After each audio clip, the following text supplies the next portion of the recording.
Okay. Assalamualaikum warahmatullahi wabarakatuh. Salam sejahtera and warm welcome to all of you. Today is 28 September 2021. Together with most other nations throughout the world, we celebrate the World Rabies Day and remind ourselves of the importance of continuous concerted effort to make the world safe of rabies.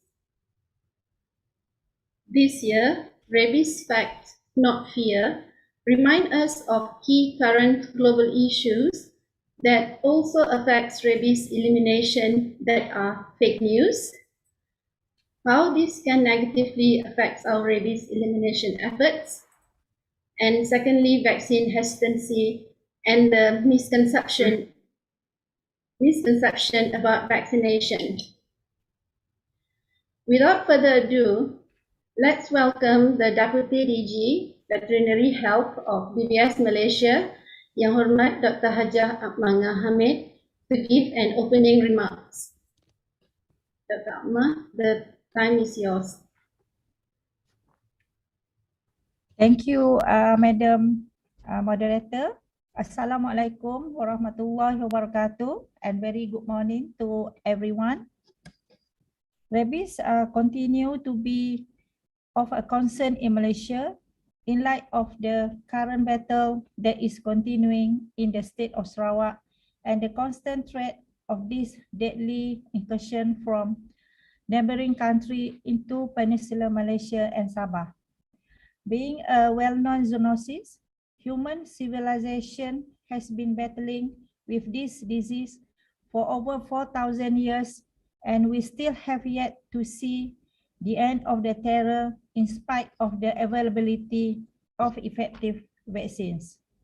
We know that rabies is spread through bite wounds or exposure to the saliva of the infected animals, and once symptoms develop, it is nearly 100% fatal.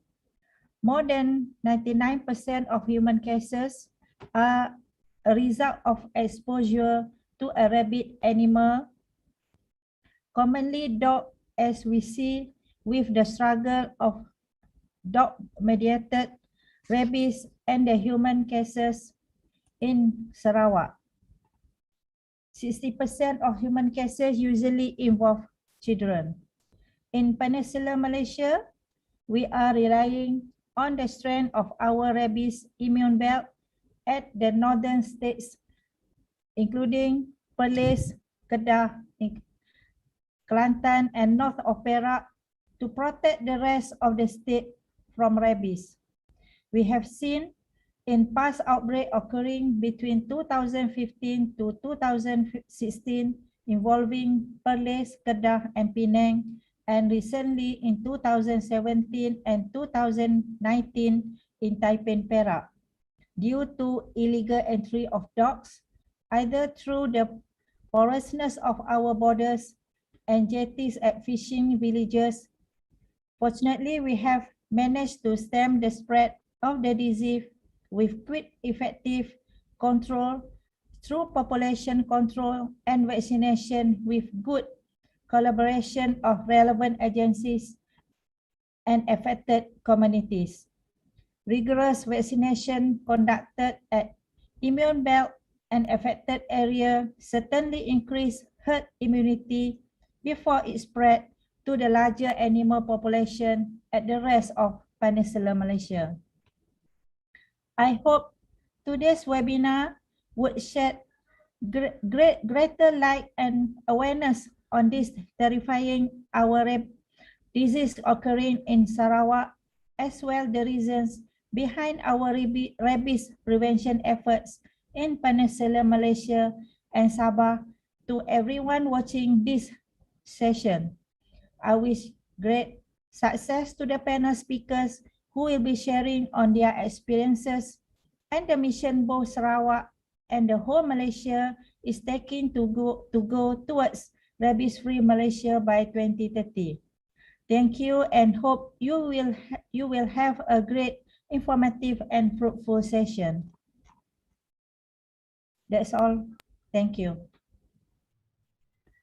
Thank you very much, Dr. 𝗙𝗪𝗻𝗀𝗀𝗀𝗀. Now let us invite Dr. 𝗙𝗵𝗹𝗶, the head of Animal Health, Boehringer Ingelheim, Malaysia, Singapore, as the main partner in organizing this event to give an opening remarks. Please, Dr. 𝗙𝗵𝗹𝗶. Good morning, ladies and gentlemen. I'm Dr. 𝗙𝗵𝗹𝗶 from Boehringer Ingelheim, Malaysia. Rabies is a deadly zoonotic disease, but it is 100% vaccine preventable. As we know that 99% of human rabies cases are due to dog-mediated rabies.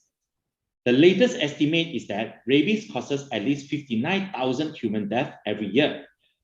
It is most rampant in Africa and Asia, with Asia having the largest number of cases.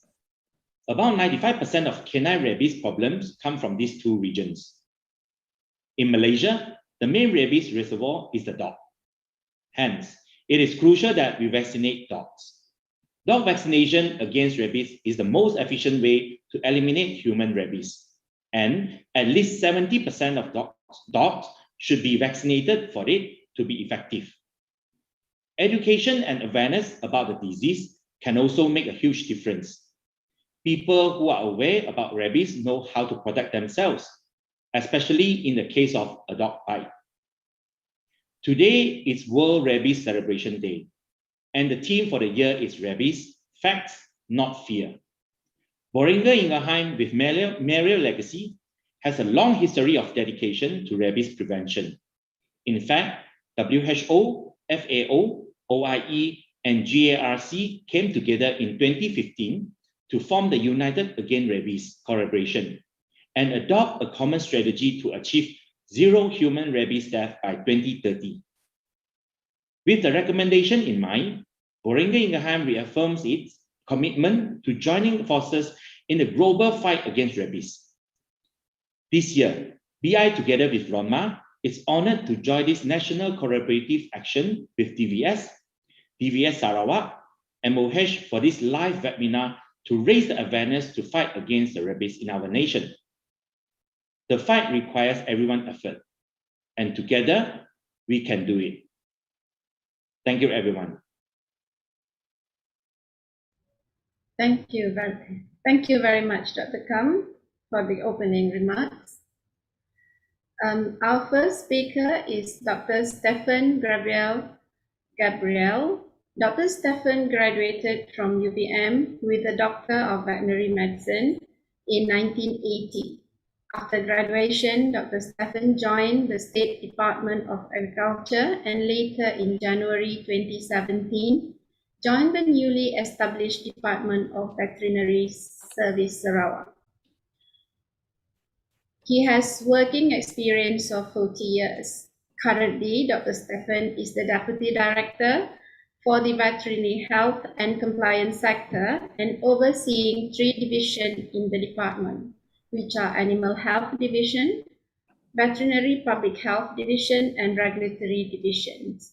Since the rabies outbreak in Sarawak in July 2017, he has tasked to head the department. Please, Dr. Stephen, the floor is yours.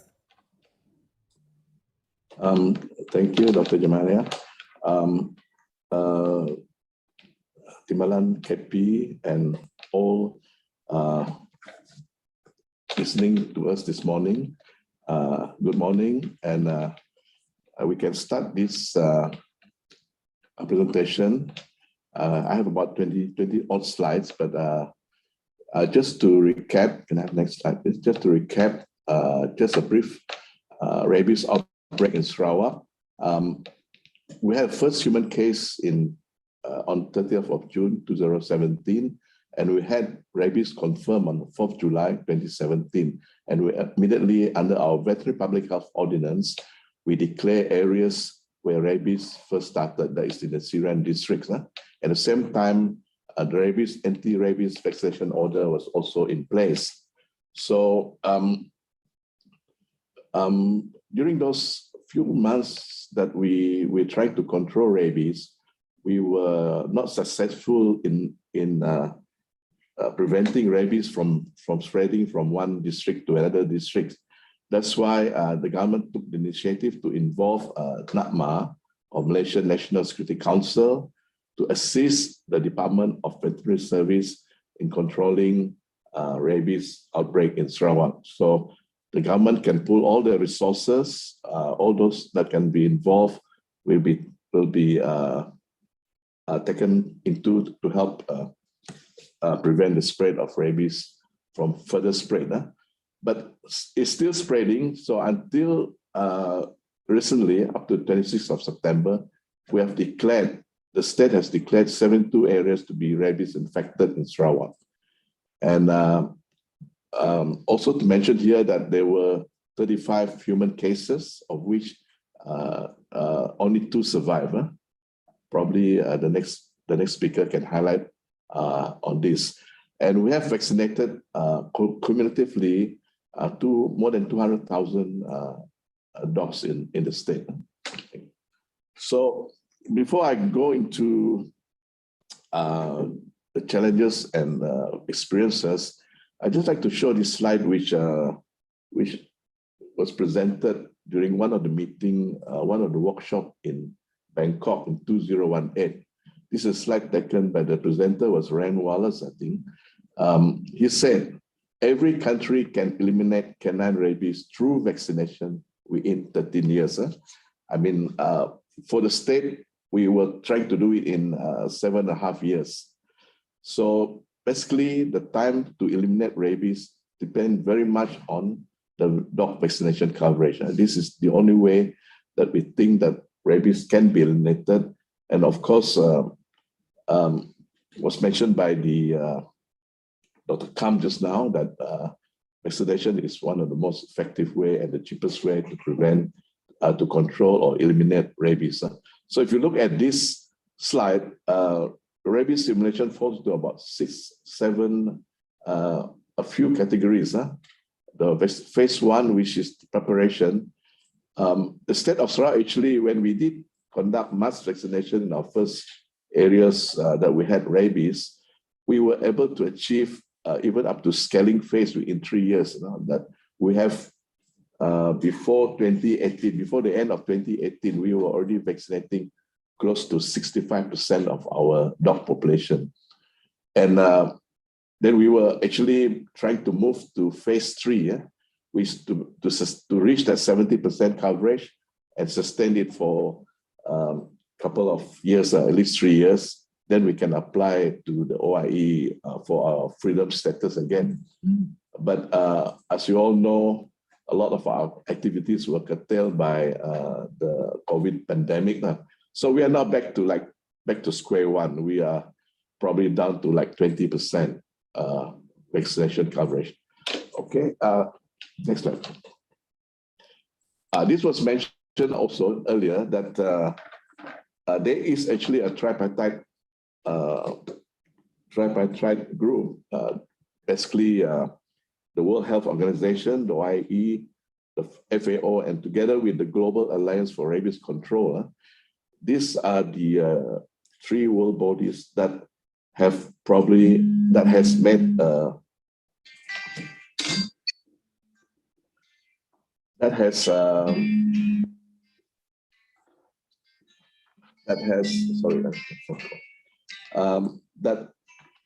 that one to have a vision to have 0 human deaths by 2030. Is a target which everybody was hoping to achieve, but then come COVID, I think this whether this target can still be achieved. Okay, basically for my topic today, I'll probably talk a bit on awareness, responsible pet ownership, dog prevention, dog bite prevention and treatment. I think medical will go through this one. The post-PEP together and the community engagement. Community engagement, we have done a lot, in fact, in our endeavor to control rabies. And also our vaccination, which I mentioned earlier, we have had quite a good success initially, but then it has gone to, like I mentioned earlier, back to 20-30% coverage now. But if the vaccine that we institute in 2020 or 2019, if the efficacy is like was mentioned in the literature, like 3 years, probably some of these dogs are still being protected. Okay, the other pillars are organization, One Health concept, which is basically what this arrangement is, the global framework. Of course, the political will is still there. And the most important thing, resources. Rabies has to be, it has to be a long-term effort and has to be a sustained effort. Next slide. Right, under One Health, just briefly, we are basically the DVS doing public awareness and mass vaccination. The medical is handling the integrated bite case management together with us and council. We have to look for the dog that bite the patient together with the council people. Of course, we have our legislation, which we are fortunate we had this special provision for rabies control in our ordinance. So immediately when we had an outbreak, we don't have to look for laws that we can implement straight away. Straight away, we have already provision in the law to control or to have the rabies vaccination order, which actually we have to every year renew it. Of course, the stray dog population control, we are engaging the council. We're trying to talk to the NGOs to assist us to give awareness to people so that there won't be so many feeders, that the dustbin are well covered, that they don't have food for the animals for them to multiply. So basically, this is a One Health rabies control in Sarawak. So still our target is rabies, zero rabies in dog by 2025. That's about 7.5 years that that's our target to achieve.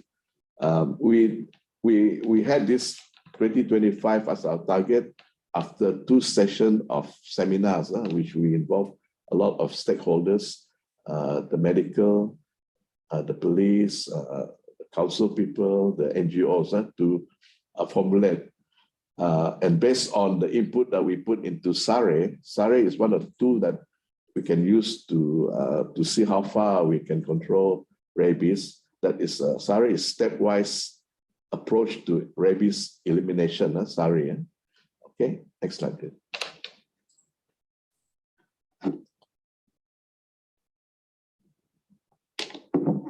Basically, vaccination is being carried out by our VOs, the private vet and our para vets from our department and also from DVS Kuala Lumpur, Putrajaya. DVS is Semenanjung, as well as DVS Sabah. These are the government agencies that were helping us. Now, because of the limited resources and our manpower, we are only able to do rabies vaccination on a site-based vaccination. Basically, mass vaccination where we can, at a time, vaccinate 2,000 or 3,000 heads of dogs a day. We were able to do that when we first started in Syrian. Of course, now with movement control order, our clinic is still open for people to bring their dog in for vaccination, but the numbers are not that huge. Earlier on, we have problem with differentiating dogs that have been vaccinated and not, especially in the kampong. We were using crayon to mark the dogs. We had the plastic collar, different color, yellow, green. But then we find that people can misuse this one. They can just buy collar from the hardware shop and tie on the neck of the dog, and they say my dog has been vaccinated, when in fact it has not. Of course, with council giving, there'll be microchipping and also in place. Now, of course, as the disease spread, we noticed that it was spreading along the main roads from Syrian backtracking down to Kuching, and it moved further up north into even to Miri, Limbang, and eventually to Limbang. And we also surprised that before Cebu division got rabies, we had rabies already in 𝗙𝗵𝗹𝗏, which is the interior part of Sarawak. Then we consider probably the rabbit dog must have got into the those express boat that were bringing the dogs along with them. we had rabies also detected in 𝗙𝗵𝗃 even before Cebu was declared a rabies infected area. So of course there are also deaths right after vaccination, but probably attributed to other canine disease like canine distemper, even parvo, because during mass vaccination, a lot of dogs are actually mixing together, and if they don't get their core vaccination, they can get rabies. It's not rabies. If you look at it, it's very much like COVID, except that rabies does not mutate. We had this disease for more than 4,000 years, as mentioned by the 𝗏𝗏, 4,000 years, and the rabies is still has not mutated, except their lineage may be a bit different from where they come from. Okay, next. Okay, of course we have some dogs due to the dull rabies. We don't really showing that type of furious type, and of course Sarawak, we have problem with because Sarawak is such a big country, and we have a long and porous border. We have a long coastline, and here I think the government is getting this 𝗖𝗵𝗹𝗶𝗃 immune belt enforcement team. I think they have formed about 32 teams comprising about 69 personnel to assist us in vaccinating rabies, especially along our border, and also to prevent intrusion across from the border. Of course, we had in our vaccination coverage those days, we are multi-agency under NAPMA. Initially, there were 15 phases planned, but then because of time constraint, they want to complete it in 1 year. So we actually condensed it to 8 phases. Initially wanted to do district by district. We started with Lundu down to Bau, and then Semarahan, we gone down to Kuching, but then later on, because of the time was not sufficient, they condensed or they concentrated these 15 phases to 8, and about 34,000 dogs were vaccinated. So now actually it's a multi-agency. There are a lot of them involved, the police, the bomba, the RELA, everybody's involved, especially in the rural areas where there are some hesitancy to vaccination. We can convince them to, I think when they see police, all that, I think they have to give in and allow their dog to be vaccinated. Of course,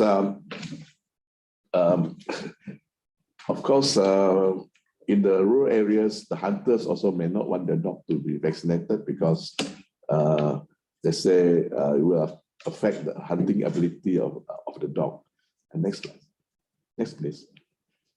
All right, these are pictures, vaccination. We can go as far as we can, up to the hinterland, up to the Ulu, wherever we can have access, we go and vaccinate the dog in the longhouses. Next. Right, awareness program campaign. We have talks in school, media talks, social media helping us. We even engaged a specialist, communication media specialist, hired for the awareness campaign. And of course, we have also our site in our State Disaster Information Board. Okay, we have also material information, materials for the specific target groups. Next. Right. These are people involved. UKAS is our unit komunikasi. This is the state agency that very much involved in communication for the government. We have RTM, and of course we have our partner, the NGO, especially the SPCA, Sarawak Society Prevention of Cruelty to Animals, as well as our State Veterinary Association. Next one. Okay, pictures educating children on rabies. It's important that we also talk to children in schools so that they are the one that will convey or impart this knowledge to some of their parents that they have to be concerned about rabies. I think children is a good media to tell rabies. Next. Social media, we have gone through Astro, everywhere. We've even gone to speak in some TV program. We do in churches and places of worship. and even areas where people congregate, we do our information sharing during those early days of rabies outbreak. Okay, we have a lot of activities for our awareness campaign. We have runs, we have a lot of events actually. Okay, diagnostic surveillance, I won't go into detail, but by August 2018, we were able to do our rabies diagnosis. Before this, we had to carry the dog head to on the plane to Kuala Lumpur to VRI. It'll take about a week or so before we can get any result. But now we can do it just immediate, almost like 2-3 hours, we can get the rabies result. Now, instead of brain sampling, we do the straw method. And then any human samples it will be sent to Institute of Medical Research.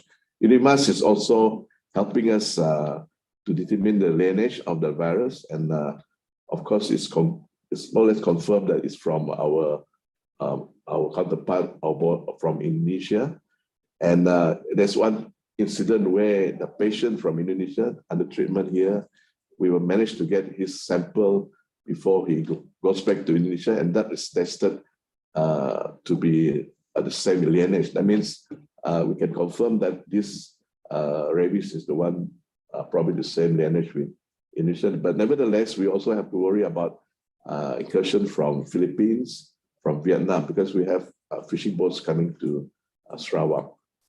Okay. Next, passive surveillance and active surveillance. In fact, the passive surveillance overwhelmed our active surveillance process, because we have to tackle all those bad cases to determine whether the dog actually is rabid or not, and also to monitor the dog that bit the patient. Right. Next, dog population management. We estimated about 300,000 dogs with 205,000 owned. This figure is very arbitrary because we really don't have a census. Dogs are removed by the council. We have pounds also to do this PTS in Kuching, Cebu, and Miri. And there's a high rate of people abandoning their dogs. This is a concern even here in a lot of cities or countries in the world. Okay, of course, it's expensive to actually euthanize and catch a dog and put to sleep. Right, next. Basically, features again, removal, sampling. Next. Just sharing. We have the State Disaster Management Committee. We have WhatsApp group.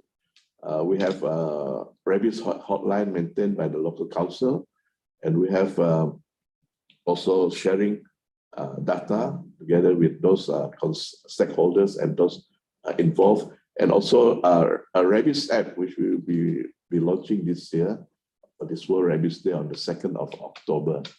Next. I think I'm close to my next, please. Okay, rabies app, hotline, sir. Okay, disaster information. Right, next. Political and legal requirement. We still have political support, even though now it's more emphasis on COVID. But if you look at the banners that they put in and around the city, we have equal coverage for COVID and also rabies. Rabies is still there. Just to remind people that it's still with us. Right. We also have engagement and cooperation with the regional. Right. Next. Next slide. Okay, some pictures where we have. Okay, the way forward. What we're going to do the next couple of years. I mentioned earlier the immune belt. These 32 teams will cover like more than 1,000 common block houses and settlement in the border areas. Awareness campaign will still be the primary concern of UCAS. We will still be removing strays from the street. We are actually embarking on licensing and microchipping together with the council. And of course, our vaccination coverage, we need to step up. Hopefully, after everything is settled down, COVID, people can move about, we can actually organize, again, mass vaccination to get a higher vaccination coverage for our dog population. Data and management, of course, with the Rabies Act, the online system, we hope we can improve on this aspect of data management. Right, next. I think that's my service on the field. Yeah, I'm finishing. Sorry to interfere. Do you have more slides? Yeah, just one more slide, one or two more. Thank you. Basically, this is a summary of what I am talking about just now. Movement control order. Because of the COVID clusters, we are not moving as much as we like to. Dog owners are still sometimes refuse to have their dog vaccinated, hesitancy, just like in COVID. And like some people refuse to have their hunting dogs vaccinated, right? And then they always think that sometimes one shot of rabies vaccine is protective enough, but it's not so. We need to have your dog at least given a booster dose. I think next, I think that's about it. Some pictures we have recently on just to conclude, it's a long and political and social commitment. Even if we can't achieve by 2025, we still have to vaccinate our dog until we are able to achieve at least no human deaths. Even though we target it for next year, but I think it's not possible now. We still have death this year. We need to maintain that 50–70% coverage, and we hope our resources and logistic infrastructure are still in place and our vaccine supply uninterrupted. Okay, with that, and of course, motivated personnel. It's been a long battle. People are quite tired, and we hope the push is still there for us to control rabies in the state and have it eliminated by 2025. That's our target. Thank you. Thank you very much to Dr. Stephen for sharing of the information. For those the participant of this webinar, if you have any question regarding to any speakers, could you please write at the chat box, and we will discuss about the question at the end of this seminar. The next speaker is Dr. 𝗂𝗍𝗄𝗏. She's from MOH. Dr. 𝗂𝗍𝗄𝗏 is a public health physician and currently the Senior Principal Assistant Director in Communicable Disease Control and Surveillance in Sarawak State Health Department. Dr. Ho is also trained and certified in Epidemic Intelligence Program. Dr. Ho, please, the time is yours.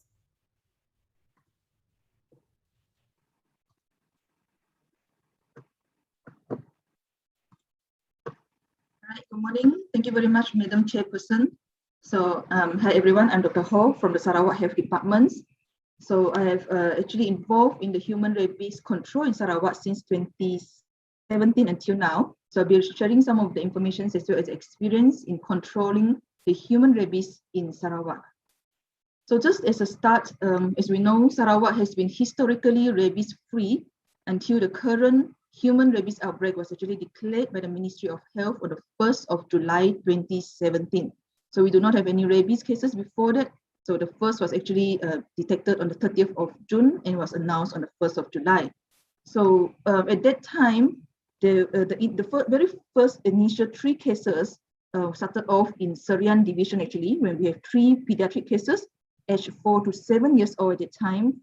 Both of them, all 3 of them actually from Serian, from 2 different families, were suspected and treated as viral encephalitis in the Sarawak General Hospital in Kuching at that time.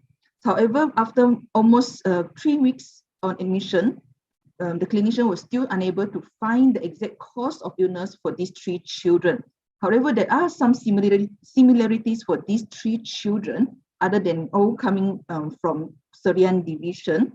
They all have presented with atypical clinical manifestation for encephalitis, and almost all of them actually behave very aggressive on and off, have intermittent behavioral changes, sometimes even speaking in different languages or dialects that the parents couldn't even understand, couldn't recognize the families as well intermittently, and some of them presented with hydrophobia and even aerophobia.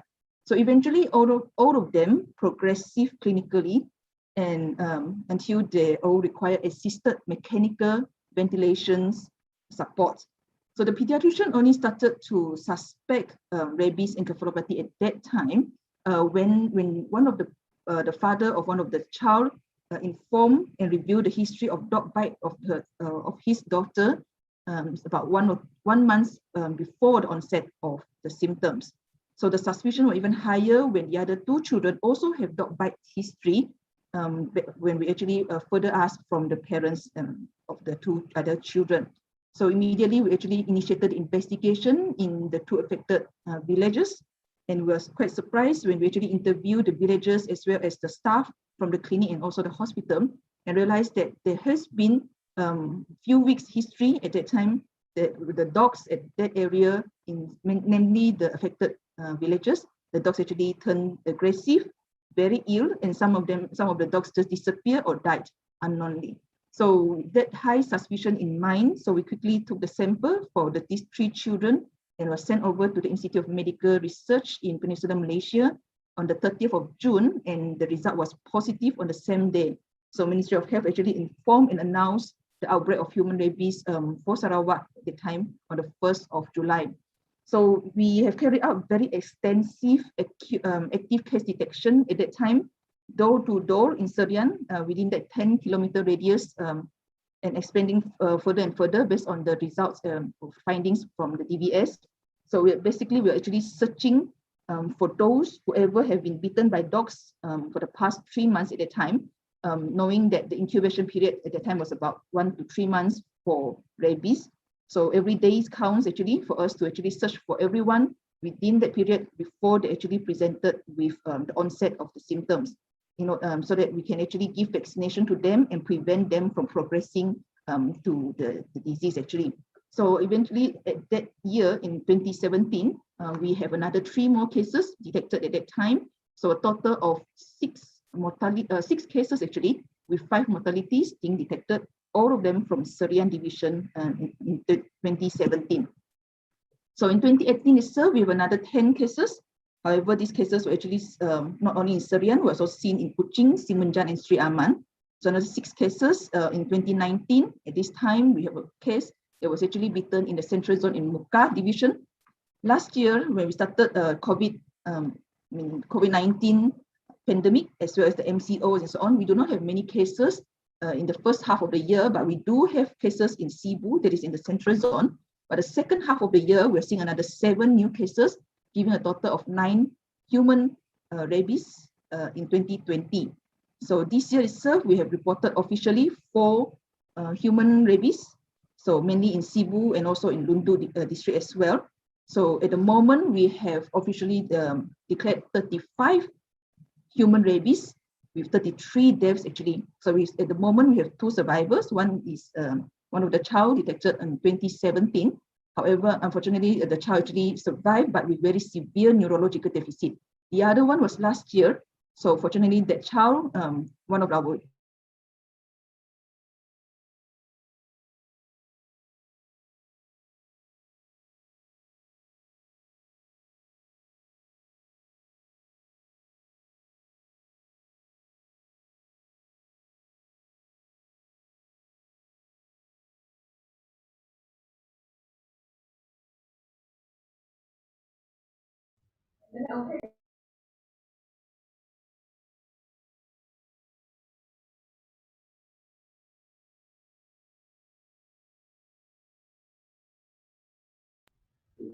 Sorry, Dr. Ho, we think that we are losing you.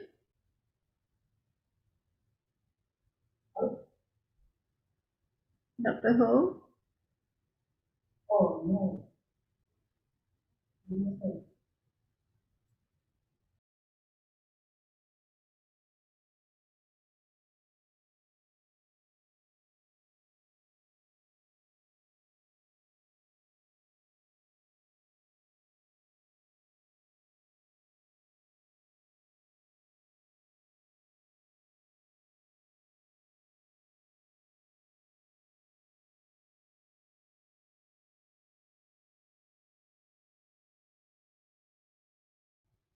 Okay, Dr. Ho is back now.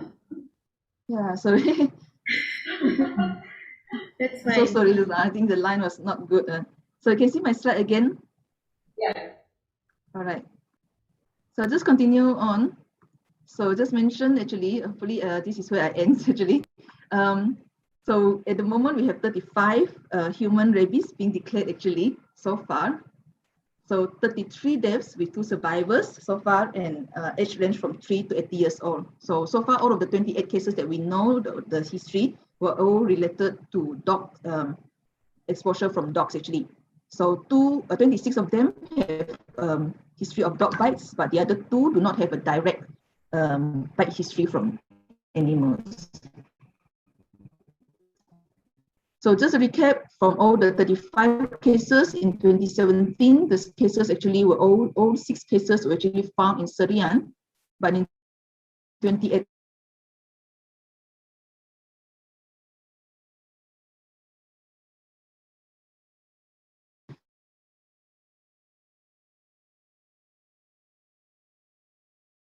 Kuching, Simunjan, and Sri Aman. However, all of them are still in the southern zone.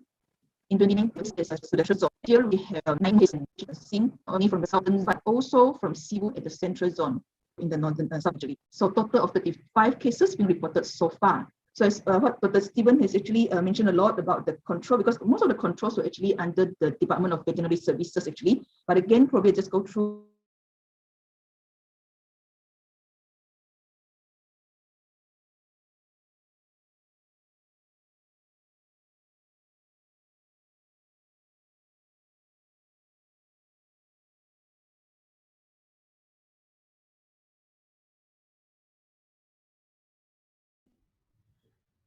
Dr. Ho, could you please try turn off the video, so hopefully the internet will be better. Thank you. Okay. All right, so just quickly about just some of the basic, so that we can actually focus on the prevention of human rabies, which is actually one of the most important thing here. So again, the rabies virus actually for human and animals actually quite similar. So ours is also the same, Lisa virus from the 𝗕𝗏𝗏𝗏𝗏 family. So again, as mentioned earlier on, I think before this webinar, we know that human rabies is not something new. It's not something that is specific to Sarawak or Malaysia. It has actually been there for centuries and is virtually found in more than 150 countries, killing more than 60,000 people worldwide every year. So I think the WHO has also quoted 1 death every 9 to 10 minutes at the moment, with majority of them among the children as well as in countries, especially in Asia and also in Africa. So again, our cases is also the same. Most of our cases actually from dog bites, from 28 out of the 35 cases that we know of, actually all from dogs actually, rather than other mammals, although we know that the risk is still possible. And our cases, I think 26, as I mentioned just now, out of the 26 out of the 33 cases so far, all due to dog bites. However, we do have 2 cases, even in Sarawak itself, do not have any direct history from animal bites. So one of them, actually both of them were actually involved in killing and also handling the carcass of the dogs, actually the rabid dogs, and likely that they have been exposed to the fluids or the saliva of the infected animals through the open wounds. One that we know is quite clear in 2017, whereby he has actually have a bleeding open wound at the time where he was actually handling the carcass of the dogs. So the other one this year is as well, he was no direct bite, but he has involved in handling and killing the dogs actually, which has actually bitten 2 of his colleagues. So globally, there are other mode of transmission being documented. This includes transplantation of infected organs and even inhalation of highly dense aerosolized air and so on. However, these are very, very rare. So animal bites is still one of the commonest and is also seen in Sarawak cases as well. So again, once the virus actually gets into the open wound, it will actually cause towards the central nervous system and towards the brain. So then the person will start to have symptoms when it actually reaches the brains, causing the infections. and subsequently the virus will actually be found in other organs, especially in the eyes, the salivary glands, the skins, and so on. So the incubation period, again, to emphasize that for rabies is actually varies in a very, very wide range. So typically about 3 weeks to 3 months. However, in our own Sarawak settings also, I think it's actually as short as less than 2 weeks especially for the child who has actually been bitten at the head region. So we're very short for some of the children actually, and we have actually documented 4 hours setting even up to 2 years based on the history from the patient itself actually. So wide range of incubation periods. So sometimes they do not realize that the disease or the exposure was actually due to animal or because of rabies. However, once the incubation period ends, they started to have symptoms. A lot of our patients, almost all of them, will started to feel unwell, fever, and a lot of them would have a complaint, some unusual sensation at their bite site, even though the wound has healed. So after the first symptoms appear, usually all of them after about a week time, they will start to manifest acute neurologic symptoms. And if supportive management were not given, almost all of them will actually go into coma and succumb to the disease in 1 or 2 weeks' time.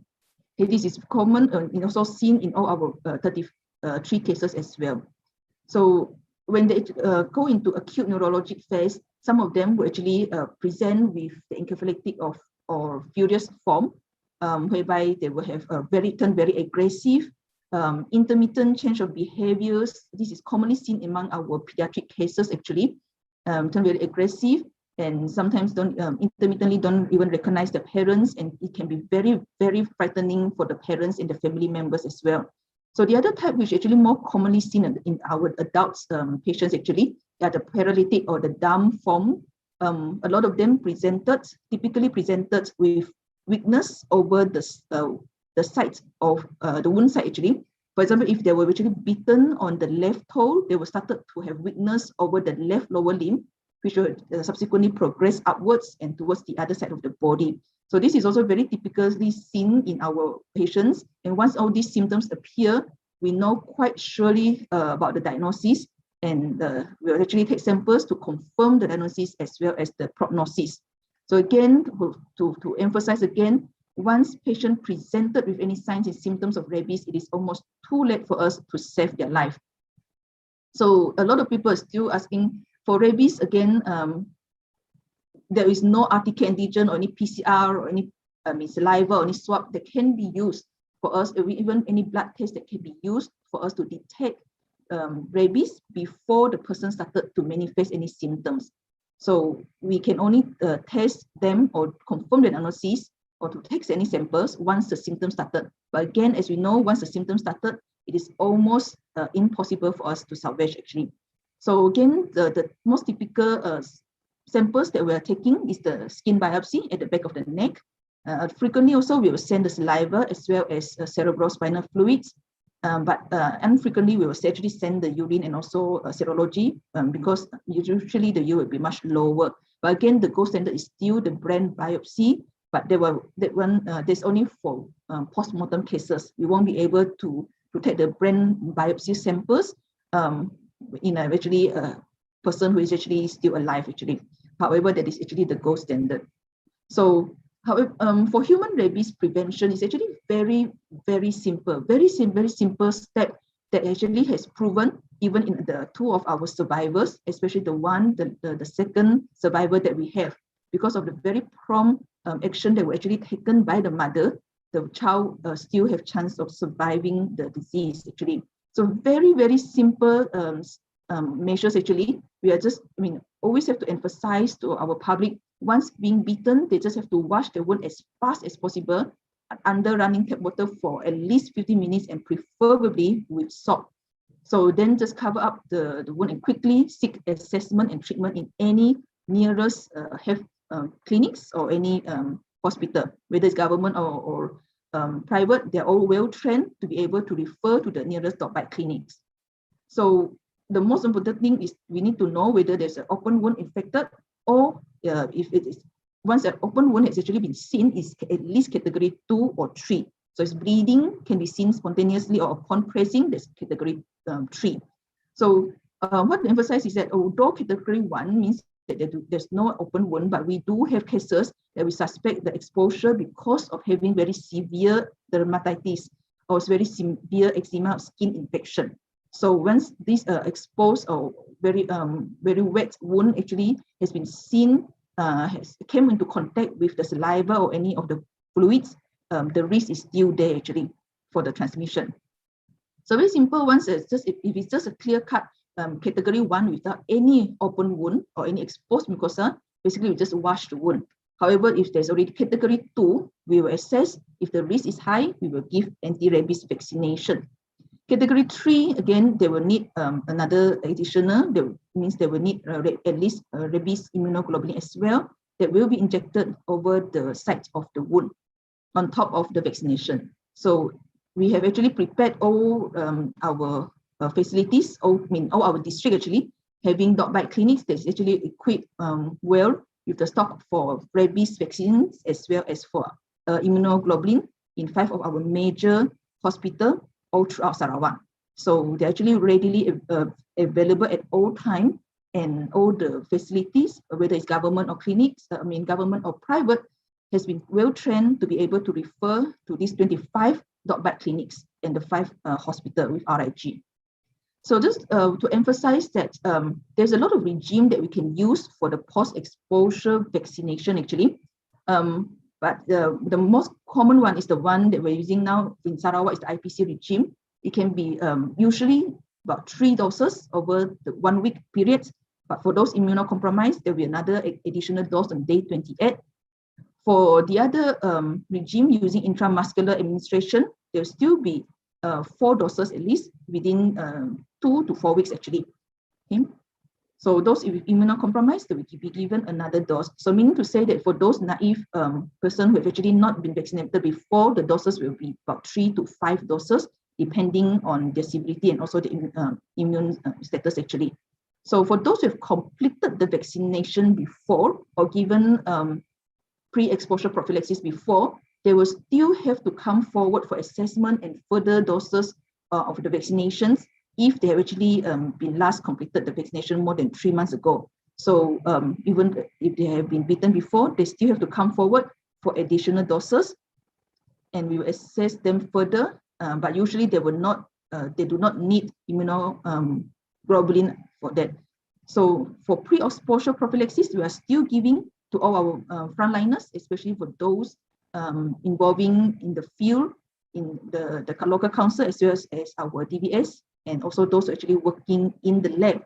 But just to highlight here is that for the public, if you've actually been bitten and getting your assessment in the clinic, and you were given only 1 injection and were told that you do not need to come back for subsequent injection or jab for, it's very, very likely that you are not given anti-rabies vaccination, and likely that you're just given anti-tetanus injection or even just painkiller. So because it's something that we actually highlighted to our public frequently, because they thought that the 1 injection that they actually received when they actually presented to the clinic was actually the rabies vaccination. So rabies vaccination always comes in at least 2 to 5 doses actually. So it's very, very seldom that we're going to give only 1 dose upon presentation to the clinics or hospital the day of bite case. So usually will be at least usually about 3 doses, but at least 2 to 5 doses. So this is something that we also emphasize to the public to be aware of. Okay, so very simple, but then still we wanted to emphasize that rabies is again one of the most fatal, one of the diseases with the highest fatality rate actually worldwide among all the diseases in the world, about 99% fatality rate. But it can be nearly completely preventable with timely delivery of effective intervention, meaning to come forward early, not only just the wound washing, but also to get their vaccination with or without the immunoglobulin to be administered as fast as possible. So, but however, I think starting from last year and this year, everyone has been so worried and so fearful about COVID-19, which actually just carries the fatality rate of less than 1%. but rabies actually carries the highest fatality rate worldwide with more than 99%. So it is definitely a disease that should not be neglected because it can still be completely preventable, especially if vaccinations or proper wound management has been given for it. Okay. So the clear message we have actually always told our public, if you don't remember anything that I've said actually for the past 20 minutes, doesn't matter, but the most important thing that we wanted to tell is that if you have been bitten by any dogs or cats, especially in Sarawak, please make sure that you clean the wound as fast as possible, at least for at least 15 minutes, and preferably using salt. Then quickly get assessment and get your post-exposure prophylaxis, that is a vaccines or immunoglobulin, as fast as possible if it is indicated or if you're actually being assessed and found to be of high risk. So this will definitely save life, and this we have actually seen it among our survivors itself. It is always possible. The survivor actually was bitten at the head. The 3-year-old boy was bitten at the head. Very, very bad wound. He actually was found positive just with less than 2 weeks, actually started to have onset less than 2 weeks. But because of all this prompt action being taken, he actually walks home after a few months of treatment in the hospital. So it is still possible as long as all these preventive measures were given timely, and if actually everyone actually just follows all these simple steps, it can still be very life-saving. But overall, again, the most important message again is still, please don't get yourself infected. Don't get yourself being bitten by any dogs or cats. Don't go and provoke any strays, anything unnecessarily. Don't get yourself bitten, because again, that would definitely be helpful in preventing rabies. Okay, so that's all from my side. Let's end rabies, and thank you very much. Okay, thank you very much, Dr. Ho, for the very informative talk on human rabies in Sarawak and clinical cause, diagnosis and prevention measures of rabies in humans. So let us all remember not to poke dogs. Okay, our third speaker is Dr. 𝗖𝗍 binti Muhammad. Dr. 𝗖𝗍 completed her Doctor of Veterinary Medicine at UPM Serdang before going for further education in Masters of Veterinary Epidemiology at Murdoch University. Dr. 𝗖𝗍 is currently the Director of Disease Control and Biosecurity Management Division at DVS.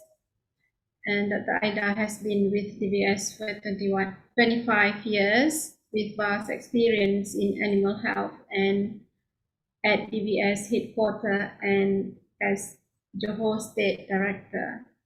Dr. 𝗖𝗍, please, the time is yours.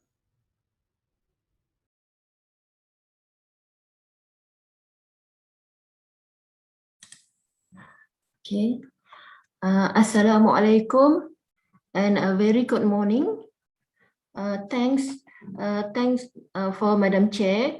Thank for committee to give the opportunity for me to give a talk for a joint webinar between DVS, MOH and Boehringer Ingelheim for World Rabies Day. So for my presentation today is rabies control and prevention as a one country and one health in Malaysia. So as you know, rabies is zoonotic diseases caused by Lyssa virus with the clinical signs of cerebral and cranial nerve dysfunction, ataxia, weakness, paralysis, seizure, and difficulty breathing. Also difficulty in swallowing, excessive salivation, abnormal behavior, and aggression. So for the Peninsular Malaysia, so on 2013, we are free of rabies by historical free from OIE. But on 2015, we got an outbreak at the police Kedah and Penang. On 2017, we got an outbreak of rabies at the Kuala Sepatang type and also on Taiping Perak. On January 2018, we got an outbreak of rabies at the Bukit Gantang, Larut Selama. And on December 2018 to January 2019, we got an outbreak of rabies at the Taiping Perak. And now On 2021, no canine cases was detected due to control and prevention and vaccination due to COVID-19 campaign in 2020. Okay, next. So update on the status of rabies. Sarawak is historically free from rabies prior to 2070. So no vaccination in dog population. On 1st of July 2070, rabies was detected in 3 children in district of Serian, including pet dogs, with the inclusion of rabid dogs from Kalimantan Barat. Until end of December 2020, all 11 divisions, including Lawas, bordering Sabah, was affected with rabies. So about 72 dog rabies infected area. So until now, we got 35 human rabies cases with 33 mortality. So as you see on the map, the red point is case occurrence in Sarawak from 2020 till 2021. And green point is vaccination coverage that included about 202,172 vaccinated animals. So to control the rabies, we got the legislation and notification, which is rabies is notifiable disease in Malaysia. The surveillance and control program is guided by the Malaysian Veterinary Protocol on Rabies PVM 17-1/2011 under Animal Ordinance of 1953. It consists of mandatory notification, dog licensing, dog vaccination in the immune belts area, and movement regulation, which include continuous vigilance, strict enforcement of import regulations, and quarantine measures. We got a law, special provision relating to dog in connection with rabies. For Malaysia, we got the Animal Act 1953, whereby 5 sections focusing only on rabies control and prevention. For the Sarawak, we got the Veterinary Public Health Ordinance 1999, and also for Sabah, we got the Animal Ordinance 1962 that cover 4 sections focusing only on rabies control and prevention. So law special provision relating to dog in connection with rabies under Animal Act 1953 Act 647, we got a 5 sections. First is licensing. Second is rabies infected areas. Section 40 for the destruction of or detention of animals suspected to be infected with rabies. Section 41, detention of any dog that has bitten a person. And Section 42, anti-rabies vaccination of dog. So for the laws of Sarawak Veterinary Public Health Ordinance 1999, it's cover about 4 sections from Section 37 till Section 40. So for today about One Health, we must remember is One Health is a concept that human health, animal health, and ecosystems are interdependent and bound to each other to work in harmony. If one component is imbalanced, then the other will be affected. So definition of One Health by American Veterinary Medicine Association stated that the integrated effort of multiple disciplines working locally, nationally, and globally to attain optimal health for people, animals, and the environment. So since animal is main source of human pathogens, controlling all animal pathogens at their animal source is the most effective and economic way of protecting people. Therefore, collaborative and multi-sectoral and multidisciplinary approach centers on the concept of One Health is important to be realized. So where to seek the help and resources for technical component within the states, country, region, and internationally. So we get help between the sector, between the health department, veterinary department, university, ATM, PGA, and PDRM. through the international, through WHO, OIE, FAO, CDC, and AAHL, Australian Animal Health Labs, Geelong, Australia, referral lab for various diseases and organisms for the control components, community leaders to help in community awareness, mobilization, and participation. Fourth is law enforcement agency for animal movement control, local authorities, municipality laws and regulation improvement, such as animal shelter management, dog licensing, limit dog per household and punishment. And also cooperative from NGOs and partner huge impact on animal management, such as vaccination and nurturing. So One Health concept was applied on the rabies prevention and control in Peninsular Malaysia and Sabah, whereby the activity conducted were for dog vaccination and dog population control at high-risk area, dog licensing and responsible pet ownership, continuous active and clinical surveillance throughout the region and high-risk area, enhanced laboratory capacity for rabies detection, public awareness drive on rabies, its prevention, assessment of possible incursion points at high-risk area, and monitoring of bite cases, especially at high-risk area, whereby we implement One Health by collaboration and effort by various government agency and private entities such as MAFI, DVS, Ministry of Health, 𝗘𝗶𝗃𝗃, local government ministry, and also PDRM, Makis, LKIM, also non-government association involving animal welfare.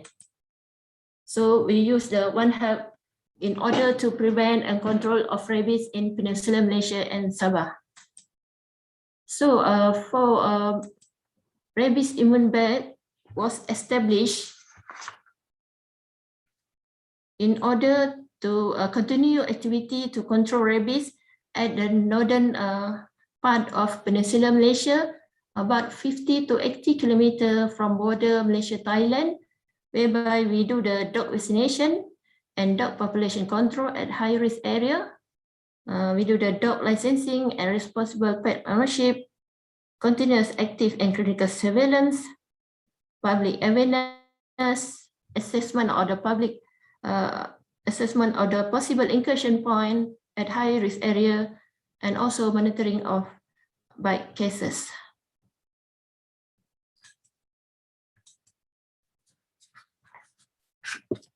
So for the dog bite surveillance, we got a diagram flow of rabies surveillance data and information examination between the MOH and also DVS, whereby we got a reporting position from the public sector or private sector through the district medical officer of health, and also the report will also come from laboratory, whether from district laboratory, state laboratory, IMR, or other labs, to the district medical officer of health. And at the same time, or as fast as possible, the information will be channeled to district DVS to do the case investigation and to initiate control measures, whereby the state health will conduct follow-up on certain infectious problems.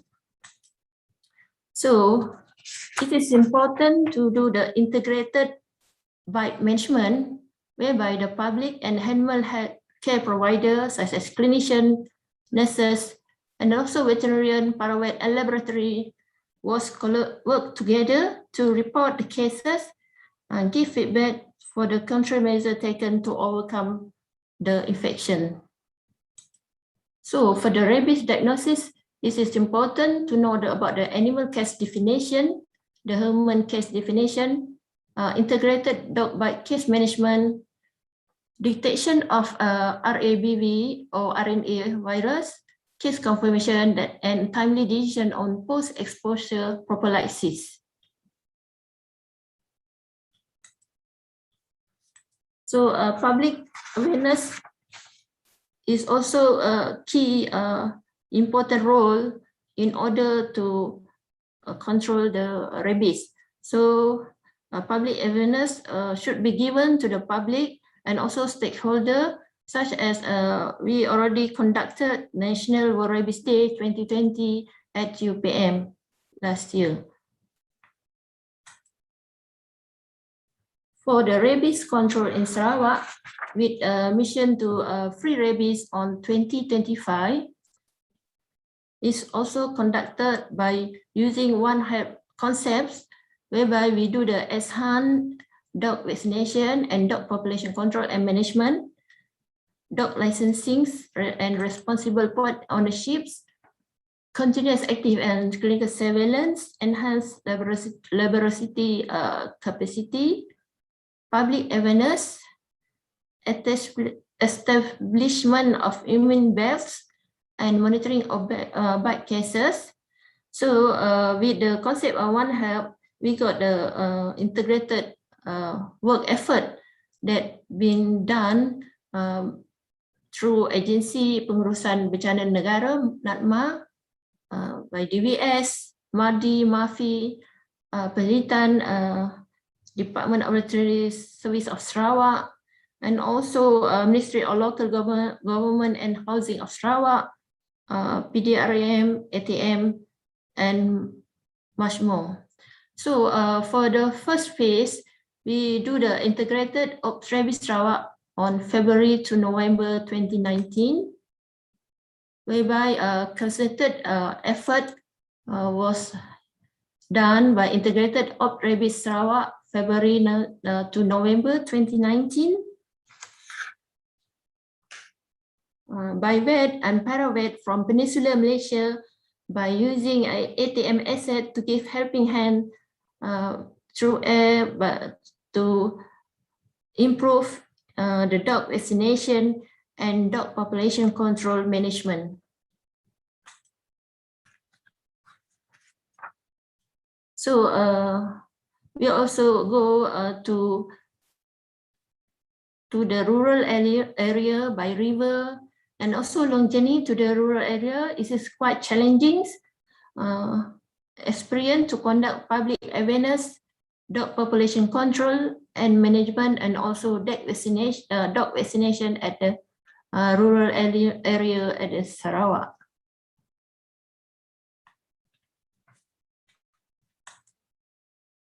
So the current status of Malaysia is for Peninsular Malaysia and Sabah, we are free from dog-mediated rabies, about 2.5 years of surveillance since the outbreak at 𝗘𝗵𝗹𝗃. Preventive vaccination practice at high-risk area and previous outbreak area, we goal to achieve 70% herd immunity. Dog licensing is compulsory. Continuous collaboration with other agency, IBCM border. Dog population management in collaboration with local government in high-risk areas. Dog population survey, especially for stray and community dog. For Sarawak, now we will still battle to control the rabies, especially with COVID-19, and also the problem with public mentality and apathy, and also culture and belief of the community in Sarawak. And then we do the compulsory vaccination with condition for compulsory licensing. Establishment of IBET team to address bordering settlements, illegal entries, bringing in dogs, resources for manpower, vaccine and DPM strategy, and also continuous collaboration with other agencies and NGO, IBCM and DPM.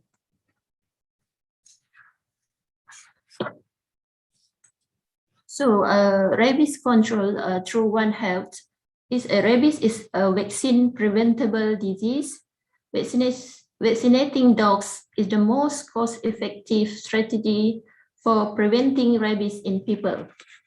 So education on dog behavior and bite prevention for both children and adults is an essential extension of a rabies vaccination program and can decrease both the incidence of human rabies and the financial burden of treating dog bites. Engagement of multiple sectors and one-health collaboration, including community education, awareness programs, and vaccination campaigns are critical. So WHO, FAO, and 𝗏 also collaborate to united against rabies to drive progress towards zero human death from dog-mediated rabies by 2013. So before I end this presentation, one health approach can solve community problems by collaboration efforts of multiple disciplines working locally, nationally, and globally to attain optimal health for people, animal, plants, and environment. So rabies, we must know about the facts and not the fear of rabies. So before I end, I acknowledge a few people and resources for this presentation. From Dr. Razi Tasham, Dr. Leonara, Dr. Marina, One Health Manual on Handling Zoonotic Disease Outbreak in Malaysia by Moyhun, and also Thomas Miller from the Sub-Regional Virtual Workshop on Rabies. So with that, I end my presentation. Thank you very much.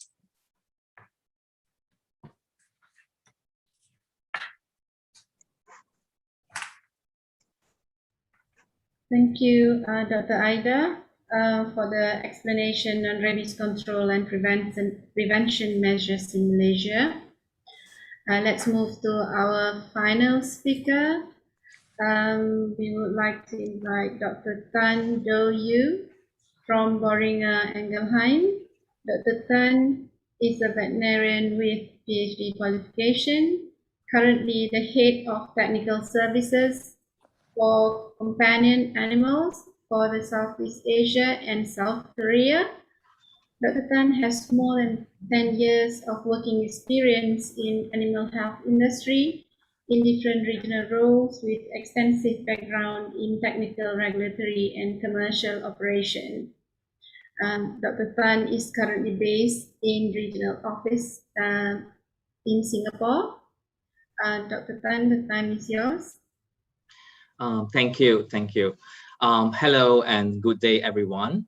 It's World Rabies Day, and I'm happy to be here with you today to share my presentation, Rabies, Facts, Not Fear. Before that, I would like to thank DBS, Dr. 𝗏𝗏, Dr. Jamalia for your kind invitations for me to present my presentation today. So, okay. Next slide. Okay, good. So there are 6 key topics that I would like to share with you today. First, we will take a brief look at what is rabies and why vaccination is important to prevent the rabies disease. We will look into how to tell if an animal has rabies. And then I will talk about vaccines, why not all rabies vaccines are created equal. And what are the key factors that could affect the immune response after rabies vaccination. Finally, in the last 2 parts, I would like to share with you what you can do as an individual or organization in joining forces to fight against rabies. Rabies is caused by a bullet-shaped virus, like you see in this photo. And the rabies virus can infect many species of animals, not just dogs, but also other carnivores, mammals, and also cats. In fact, you heard about just now in the presentation by other speakers, rabies is the most lethal infectious disease in the world.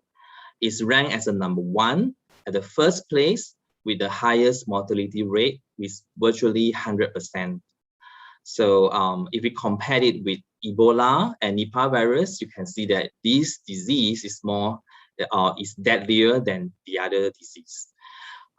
And once clinical signs appears, rabies is you can't save or very difficult to save the patients, whether it's animals or humans. So let's play a short video about joining forces against rabies. Did you know that rabies is a major global health concern? That 3.3 billion people are at risk of infection worldwide. At least 59,000 people die every year from this viral disease. 40% of rabies victims are children. Rabies remains a neglected disease and is endemic in 150 countries. It is a worldwide problem, with most cases occurring in Asia and Africa. Rabies is a 99.9% fatal disease, but it is 100% preventable through education and vaccination. Dog vaccination is the most efficient way to eliminate human rabies. By vaccinating at least 70% of dogs, the human risk of rabies could effectively be reduced. Boehringer Ingelheim is a world-leading animal health company with a range of products that helps in the fight against rabies in Europe, Americas, Asia and Africa. Boehringer Ingelheim is helping to combat rabies worldwide through developing a comprehensive and robust portfolio of vaccines for targeted species. With its integrated offer, Boehringer Ingelheim can help to win the fight against rabies. Rabies prevention requires veterinary practitioners, public health officials, NGOs, pet owners and pharmaceutical industries. In the fight against rabies, the veterinarian community plays a key role by raising awareness and educating people, supporting local dog vaccination initiatives and supplying global solutions for rabies control and elimination.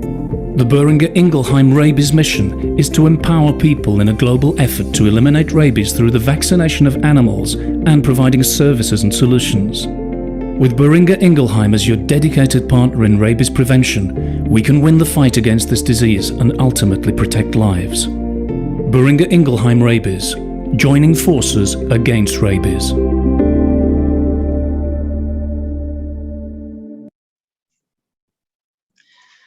So to recap, there is one death due to rabies in every 10 minutes, and children are especially vulnerable to rabies, where 40% of victims are children, and many people die of rabies every year. And rabies is endemic in 150 countries, including many countries in Southeast Asia. But rabies is 100% preventable through vaccination. And dog vaccination is the most effective way to eliminate human rabies. Studies show that at least 70% of dogs should be vaccinated to effectively reduce the risk of human rabies. So before we go any further, let's play a short quiz. I would like to ask you, can you identify which animal has rabies? Photo A is the aggressive German Shepherd dog. B is a cute kitten trying to act aggressive, imitating the dog. C is a cute puppy with the big innocent eyes. So please type in the chat room if you can to tell me which animal that you think has rabies. Okay, so let's see from the chat room if you can chat. Okay. So yeah, I see. Okay, now there are some responses. Someone say is A, someone say is other photos, some say none. Okay, so I think because I can't see across the different media, but I'll just want to tell you, actually this is a trick question because we can't tell if the animal has rabies just by looking at them. And none of them could have rabies, or maybe all of them could be infected by rabies. But why? Okay. Well, this is because there are different phases of rabies progression. At the initial phase, during the incubation period that could last for weeks or months, there is no clinical sign. Then there will be a subtle behavioral changes during the prodroma phase. And here is sometimes it's very difficult to tell if the stray animal is acting normal. We often associate rabies infected dogs or rabid dog as an aggressive, easily agitated animal. But this is only one of the rabies phase that is known as the excitable phase. rabid dog can also appear weak or paralyzed during the last phase of the disease. Here, we often see that many rabies awareness posters often features aggressive dogs with bite wounds and blood.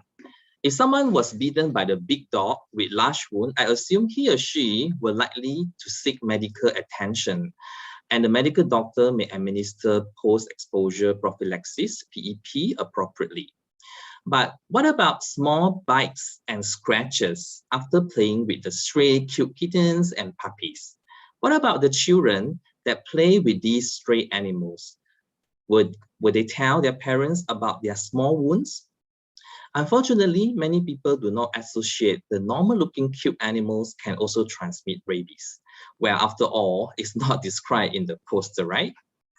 So what about putting cute photos of puppies and kittens in the poster as well, to educate people that you can't really tell if the animal has rabies just by looking at them.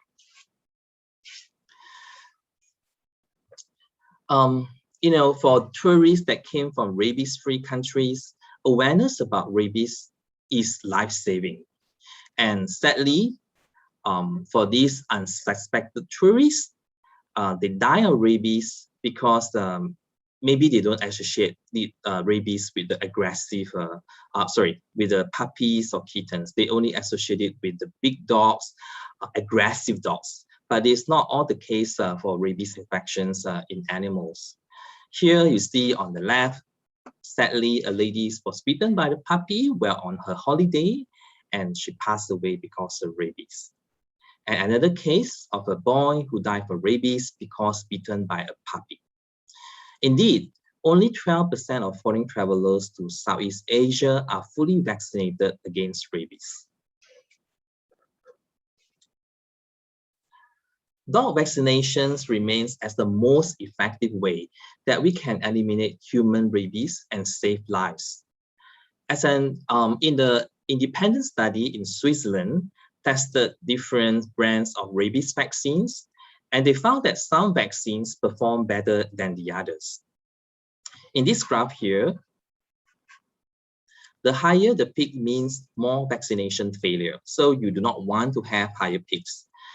In this study, it shows that vaccination failure means that the animal was unable to produce a sufficient antibody that is correlated with protection. So you want the lower peak. And in this study, you can see that different brands of rabies vaccines perform differently, and the vaccine brand R perform the best. So vaccine brands do matter if you want to control and also prevent rabies effectively. Similarly, in the other large independent study, it shows that proportions of dogs that produce sufficient anti-rabies antibody titers is higher for rabies vaccine B, is higher for vaccines brand R compared to the vaccines brand B. So for vaccines brand B, with 30% of failure, that means about 1 out of 10 dogs that vaccinated against rabies will not produce sufficient anti-rabies antibody. Therefore, it's very important to choose the right vaccines for consistent performance. There are many other factors that can influence the immune response to rabies vaccination, and one should pay attention to all this and recognize that vaccination does not equate to immunizations, meaning that we can vaccinate the animal, but whether the animal's body can respond well to the vaccinations and produce protective antibody, that's a different matter. And it usually takes about 2 weeks after rabies vaccination to get the protection or produce sufficient antibody against the rabies. But this again depends on the quality of the vaccines. So cats usually respond well. Oops, sorry. Sorry. An urgent message to anyone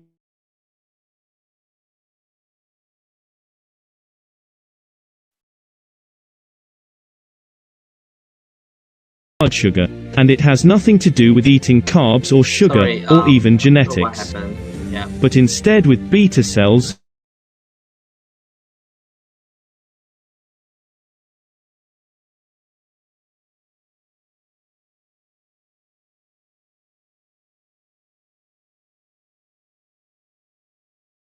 Sorry, I'm not.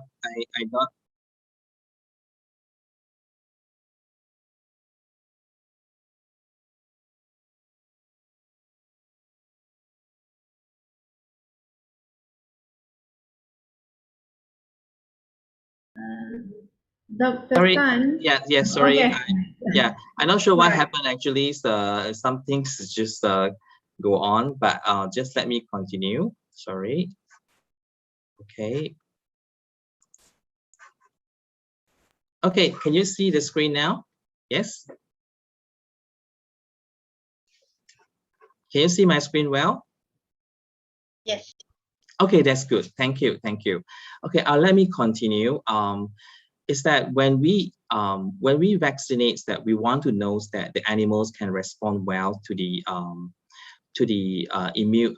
vaccinations. And cats usually in here we say that monovalent rabies vaccines usually perform better, and it's more challenging to immunize puppies because rabies we had to take care or consider the maternally derived antibody, MDA. And young animals less than 1 year of age generate lower antibody response than adult. One thing also to note that small dog breeds, they are more likely to develop higher antibody compared to the medium to large breeds. And vaccine brands play a very important role to the success of the vaccination, rabies vaccinations. Okay.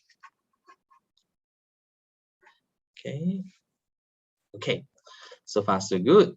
Okay, in the last part of the presentation, let's talk about what you can do to join forces against rabies. Okay. First, I would say that everyone is welcome to participate and become a qualified rabies educator. 𝗥𝗯𝗶𝗃, Global Alliance for Rabies Control, offer free online courses to equip you or anyone who interested to gain knowledge and skills to teach the communities about rabies preventions. There are also enabling tools and materials that you can use to implement in your community. Upon the completion of the course, you will receive a printable certificate of completion.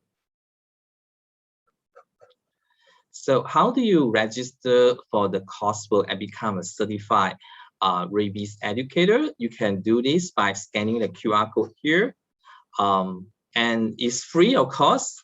And this is your first step to be the certified rabies educator. I would like to say that you don't have to have a veterinary degree to participate. Everyone is welcome to sign up and learn more about rabies through the platform. And there will be one assessment. After you pass the final assessment, you will receive a certificate like the top right here, that to show that you are the certified rabies educator. And there are also other courses available in the platform that you can choose according to your needs. For example, you can sign up a community coordinator certificates to learn more about how do you coordinates the rabies activities in your community, or learn more about animal handling and vaccinations. So today is the World Rabies Day against for Boehringer Ingelheim. We are partnerships with the 𝗥𝗯𝗶𝗃, or Global Alliance for Rabies Control. We have come out with the World Rabies Day Award. So in these awards, that anyone who actively contribute to the community in rabies activities, they can participate and to be nominated and win the award to showcase their work to the world. And there are 4 different award categories: for veterinary clinics, for education champion, vaccination champions, and also animal welfare champions. And all these awardees have the opportunities to also win the supports from GARC and also certificates and plaques and recognitions. Of course, you can also always nominate someone that who are well known and active in the rabies preventions and control. This year, I just checked just now, they haven't announced the winners yet. I hope they will announce it within this today or later today or within this week. Then you can check it out who are the winners of World Rabies Day Awards. Yeah. So finally, this is my 6 key messages for today. First, rabies is deadly, but it is also preventable through vaccinations. And we can't really tell the animal has rabies just by looking at them. Rabies infected animal could be acting normal or without any with little change of behaviors. So we have to be vigilant and caution. Rabies vaccines perform differently. Some are better than the other. And there are many factors that can affect the immune response of the animals after rabies vaccinations. Therefore, we need to look into all these factors to increase the likelihood of successful immunization program. And lastly, you too can sign up free courses and to become a certified rabies educator. And with your support, we can all fight rabies, join the forces to fight against rabies and make the countries free from rabies. With that, thank you very much for your attention. And I really thank you for staying until the last presentation. I will just pass it back to the chairperson. Thank you so much. Thank you very much, Dr. Tan. Dr. Tan has shared technical information on rabies, vaccine and updates on GARC activities. That's very useful for all of us. We are coming to the end of the session. That is, the final session is question and answer. We have currently 5 questions. I think the first question is, let me read the question. The first question is from Dr. 𝗘𝗍𝗲𝗃, how to achieve 70% coverage at the border if owner of hunting dogs refuse to vaccinate their dogs? What is the main reason for this refusal? And what is the way forward in this issue? I guess Dr. 𝗘𝗍𝗲𝗃 is pointing this question to Dr. Stephan. I think Dr. Stephan has the answer. Thank you. Good afternoon, and good afternoon, or still morning though. Thank you to Dr. Baha from Sabah for the question. Now, I mentioned earlier in my presentation, we are actually, the state is forming this IBET team, immune belt enforcement team, to cover some 1,000 settlement of villages along the border. We have tried in the earlier years through NAPMA, going to the rural areas. It's part of education. Some of this, especially some of the community like the Penans, they treat dog like one of their family members. And these dogs are very useful for them, especially when it comes to hunting.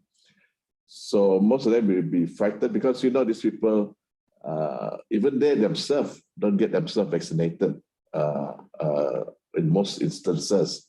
So it's part of coaching and telling them it doesn't affect the dog. Probably if they've seen the example that once the dog is vaccinated, the dog can still hunt, don't lose their sense of smell. These are actually, we are also imparting this knowledge to this IBET team. We have conducted courses for them so that when they are out in the field later on, this is part of their awareness program and educating those people in the interior or the hinterland of Sarawak. I hope that answers your question. I know, Dr. 𝗏𝗲, you have had this problem also in Sabah. Perhaps you want to share how you get this solve the problem. Thank you. Okay, thank you very much, Dr. Stephen, for the explanation. Now, the second question is, what is dedicated schedule for rabies affected area for dogs registration? Annually, in bracket, like for vaccine after initial 2 doses, or biannually after initial 2 doses of vaccine like suggested by the manufacturer. I guess this question is from Dr. Masturi Mahmud. So maybe I can first ask Dr. Stephen, how is this done in Sarawak, since Dr. Masturi is in Cebu, I understood. And then maybe Dr. Tan can help to elaborate more on the manufacturer side. Okay, thank you for that question. Now, when we started, when we had rabies in Sarawak in 2017, we had this rabies vaccination order in place so that everybody become mandatory to have their dog vaccinated. Now we're looking at the vaccine use. We were using actually Rabicin, I think Boehringer vaccine. So the manufacturer will say it can be given every 3 years, or you need, if it's vaccinated, it will be protective for 3 years. Now, because when we are doing mass vaccination, we just vaccinate the dog. We don't really take the temperature like what we normally do when an owner bring a dog for vaccination. Even for their core vaccination, we check the temperature, make sure that they're healthy before they're vaccinated. Otherwise, the vaccine given will be compromised. And of course, we also mentioned that dog below 3 months, we should not vaccinate them yet because of the maternal antibody. So we recommend that dog after 3 months to be vaccinated. But in most instances, the owner doesn't know how old is the dog. They look like a small puppy, but it could be about 3 or 4 months old. So we just vaccinate those we think that we can vaccinate, we vaccinate. And those people who bring their dog again for booster, we also vaccinate them, even though we can say you can wait 2 or 3 years. It's better to give them a booster since they come all the way for the vaccination. We just give that booster vaccination for them. So perhaps Dr. Tan or Dr. Kam can elaborate further. Yeah, okay. Thank you, Dr. Stephen. Yes, Chairpersons, I would like to provide additional points regarding the vaccination, especially using the Rabicin rabies vaccine. So you can vaccinate the dog starting from 3 months or 12 weeks of age. So, and if let's say after vaccinated, you don't have to vaccinate it twice, but you can do so if you wanted to. You vaccinate once at 12 weeks of age, and then you vaccinate the boosters next year. Okay.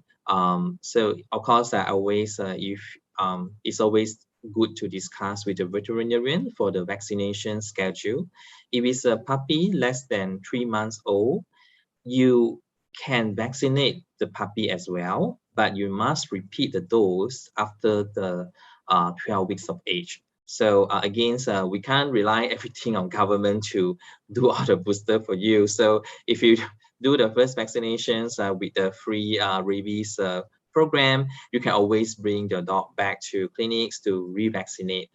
In that way, you can make sure that there is no issue on the maternally derived antibody interference, the MDA. So then there's no issue to revaccinate the give the vaccines or Rabicins like 3 to 4 weeks later. You want to revaccinate, there's no issue at all. Yeah, you can do that. Okay. I hope it clarifies. Okay, thank you, Dr. Stephen and Dr. Tan. Let's go to the third question from Dr. Siti Zubaidah binti Ramanan. Is there any plan to have cooperation with Indonesian Livestock Department in the Sarawak Rabies Control Management Plan? I think this is also directed to Dr. Stephen, probably. Okay, thank you for the question. We actually, in the initial phase of the outbreak, we have this platform we call Sosek Malindo, even though it's a socio-economic in nature, but we do discuss things like quarantine, border control, smuggling, and whatnot. Soon after the outbreak, there was actually a meeting convened with our Indonesian counterpart, just at the border over Syria, and that's we call in Tikong. There was some discussion, but the problem is Indonesia is also beset by the same problem, and the vaccination coverage in one of the workshop that I attended is in fact below 20%, and they were even asking us whether we can help vaccinate their dog across. Of course, we have our problem ourselves. We are not able to even achieve that 70% coverage. So there's some discussion, and I understand that very shortly we are going to start another round of discussion with them. Of course, Indonesia, the priority probably is not much on rabies elimination now, because it's quite remote for them to control from Jakarta or even from Pontianak, their border. Yeah, thank you. Thank you, Dr. Stephen. Maybe Dr. Aida also can add to answer that question, which is cooperation with the Indonesian Livestock Department. Okay, thank you, Dr. Jamalia. For the cooperation with Indonesian Livestock Department, Malaysia got a bilateral meeting with a few countries regarding about the trade and also about the SPS and biosecurity, whereby we got a bilateral meeting with Thailand and also Indonesia. Maybe we will do the discussion with the Indonesian counterpart to discuss about the control measure that can be taken between Sarawak and Sabah with the Indonesia at the Kalimantan to do the joint operation to do the surveillance and also vaccination. I think that's all for me. Thank you. Thank you. Just to add on, sorry. In fact, there is actually one Borneo quarantine initiative where rabies is one of the disease. I think Dr. Zhu is coordinating this one with under the 𝗵𝗵𝗹𝗀𝗃. And rabies is one of the 5 diseases that are highlighted. Yeah. Okay, thank you, Dr. Aida and Dr. Stephen. The fourth question is regarding current surveillance program that is conducted in terms of sample collection. Is it including cats? Question from Dr. Masturi Mahmud. Maybe Dr. Aida can answer this question. Okay, for the rabies sampling plan, we will take all the sample that suspected of rabies case from a dog and also from cat, and also I think we got a positive sample also from the cat and also from the dogs. So we got the sampling plan for both of the species. Okay, thank you, Dr. Aida. Let's go to question number 5.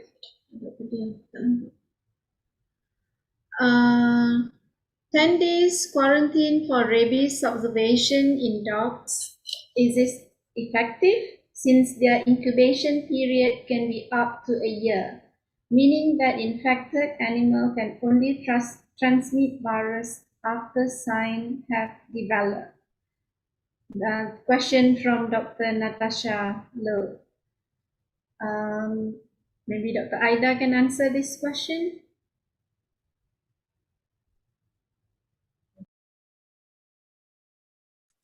Okay. For rabies, cases, we got a SOP that stated we must observe the clinical cases of the dog to exhibit the clinical sign of rabies within 10 to 14 days. So from our experience, the animal will show the clinical sign after the incubation period, about around 10 to 14 days. Even though some literature stated that the animal will exhibit sign maybe around more than that, month or year, but this is quite rare for us to see that occurrence of cases. Thank you. Thank you. Okay, thank you, Dr. Ida. We have question number 6, which is what is the most challenging part from a Ministry of Health side when it comes to the fight against rabies? So I think this question is dedicated to Dr. Ho.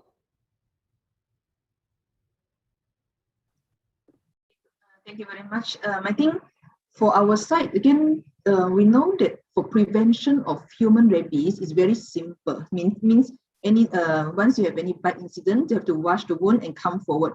But though the step is very simple, but again, not everyone or all the public actually understand this, and therefore we actually, for example, last year when we actually started with COVID-19, with all the MCOs, the pandemic, and so on, we did saw a quite a significant drop in terms of the bite cases. They actually came forward to the health facilities because every bite cases will be reported to us. But there is a significant drop in terms of the people coming forward for any assessment or treatment. But a few months later, then we can see that there's a surge of cases, of human rabies cases, starting from end of last year. So when we actually investigate or interview some of the family members and so on, apparently a lot of them have actually forgotten about rabies, and they do not, some of them do not think it is possible for them to have rabies after the bite case. So I think the awareness for the biggest challenge is just to get the people to understand the risk for every bite cases, especially in Sarawak, to be possible to be rabies, and for them to be able to manage the wound and come forward for the treatment as fast as possible. Though the step can be very simple and life-saving, but in order to get the public and the community to come forward, is actually not as easy as a task actually. So once they actually come forward, we can give the treatment, the post-exposure prophylaxis, and the life can be saved actually. But we are seeing, especially in the more rural areas and so on, a lot of them do not come forward to us, and therefore a lot of the human rabies cases did not seek treatment. They were not aware, and they actually do not think that it is possible, it's actually possible for them to get the infection actually. So to get people to come forward is not that easy. And of course, we have also been asking or educating people not to get bitten by any animals actually. That has not been easy as well. All these, the human awareness, the attitude and the practice towards the prevention of rabies, again, is the greatest challenge for us actually. We have the medication, we know what to do, but yet we still need the public to understand and come forward in order for us to be able to give the appropriate treatment to them and to prevent this human rabies. So that's why it's not that easy. Although our goals is actually to have 0 human rabies by I think 2023, I think. So it seems easy, but yet we still need the cooperation from everyone, especially the public, to play their role actually and come forward for treatment if they have been bitten. Okay, thank you, Dr. Ho. I think it's quite obvious that all of us have to help each other to increase awareness campaign so that the public can be more aware of rabies and the danger of it. Okay, let's move on to question number 7.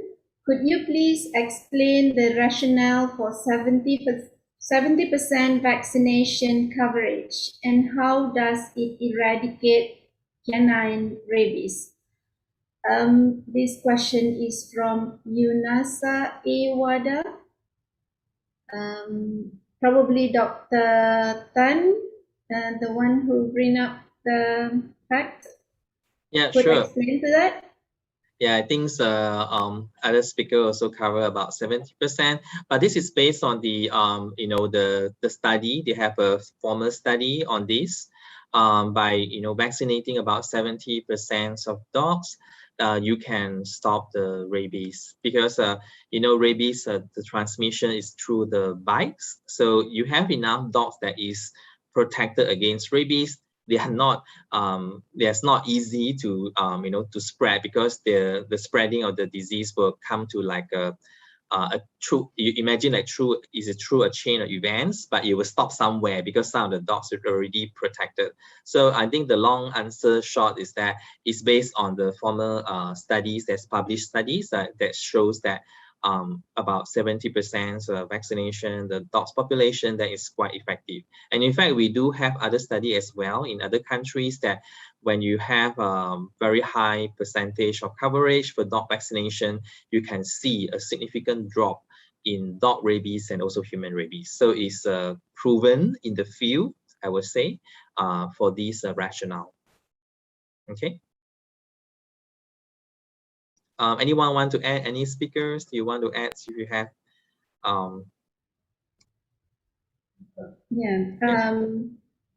I think it also has something to do with the infection rate within the dog population. That's the only point that I'm going to add. So I think it's more on the okay, let's go to question number 8 because we have quite a lot of questions. Has there been any documented case of cat transmission of rabies outbreak? Does cat pose a high threat of rabies outbreak in the community? This question is also from Dr. 𝗖𝗂𝗄𝗏𝗃.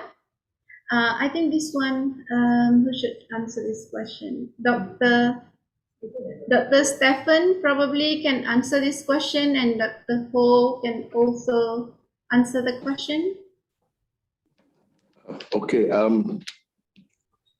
Cats, being mammal, they also can get rabies. So rabies from even cats can even attack dogs and transmit the disease. That's what we saw in Syria. They even bite the pigs there. So of course, our emphasis, because dog-mediated rabies is 97% most of the time. So that's why our effort is concentrated to getting rid of rabies in the dog population. Cat, if we want to vaccinate cat, it's a more difficult animals to vaccinate because they bite, they scratch. And we are fearful also that our frontliners may get rabies. So we try not to vaccinate cat, even if they want to bring it to the private clinic. I think with a proper environment, vaccination of cat can be done safely. But in the field, I bet you even if you net them, it's still very risky. That's my. We have cats. It's so bad in Syria that in Sarawak, I think there are more cats than dogs in Sarawak. If I believe so. And it would be a waste of resources also because vaccines are hard to come by. Whatever we have is just enough for the dog population. Thank you. Yeah, I think theoretically, cats can transmit. I mean, globally, we do have incidences where cat bites actually leads to human rabies. But for Sarawak setting, so far of these 35 cases that we have, other than the 7 that we do not have a clear history, because again, as I mentioned, the patient actually came in to us quite late, was actually very ill and unable to give a proper history at the time. So other than that, other than the 20 plus that we know of the history, so far all of them were actually associated with dogs, actually dog bites or exposure to dog salivas and so on. But so far we do not have any cases that we know of in Sarawak, among the cases that we've reported in Sarawak that is actually related to cats. But we do have a very high number of cat bites every day being reported to the health departments. It's about 50% at the moment. For example, let's say if one day we have 10 cases of animal bites, 50% will be dogs, 50% will be from cats. So it's about 50% among the bite incidences for Sarawak, which is actually a bit unusual for a lot of other countries actually, because and a lot of several of our cat bites has been quite severe actually. It is not as seen in other countries where it's said that the cat bites might not be that severe, it's just more superficial as compared with dogs. But we have seen very bad wound, category 3 wound, because of cat bites actually, especially the stray cats. So we do have, so therefore, for the health departments, we are treating the risk, whether it's from cat bites and dog bites, we're actually treating the risk equally. So if the case has been, it's a stray cats or not vaccinated, high risk, so we will still vaccinate the bite victim as the same as how we actually manage for dog bite actually. So for us, the risk is still there, so we still vaccinate and give them the immunoglobulin as indicated for both for dogs and cats. So because we think that the risk is actually still high, even for cat bites, although we do not have any documented human rabies directly due to cat bites so far. Yeah, I just want to add also to Dr. Ho's comments is that it's not just the cat bite, but also cat scratches. They could possibly transmit the rabies as well. You know, cats like to lick their paws and the saliva can just, you know, stick to the paws, and when it's scratched, it's possible to transmit the rabies as well. But again, I also agree with Dr. Stephens that dog-mediated rabies is the main concern. So I think the department is doing well to do the to focus on dog-mediated rabies. And for the cat owners, if you have any concerns about rabies in cats, you can always bring your cats to the veterinarians for vaccination. In Southeast Asia, other countries, cat vaccination against rabies can be quite common. But I know that in Malaysia, so far it's not very common. But in neighboring countries, this is quite a routine practice. They vaccinate their cats against rabies, especially in the high-risk areas. Okay. Thank you for further explanation, Dr. Tan.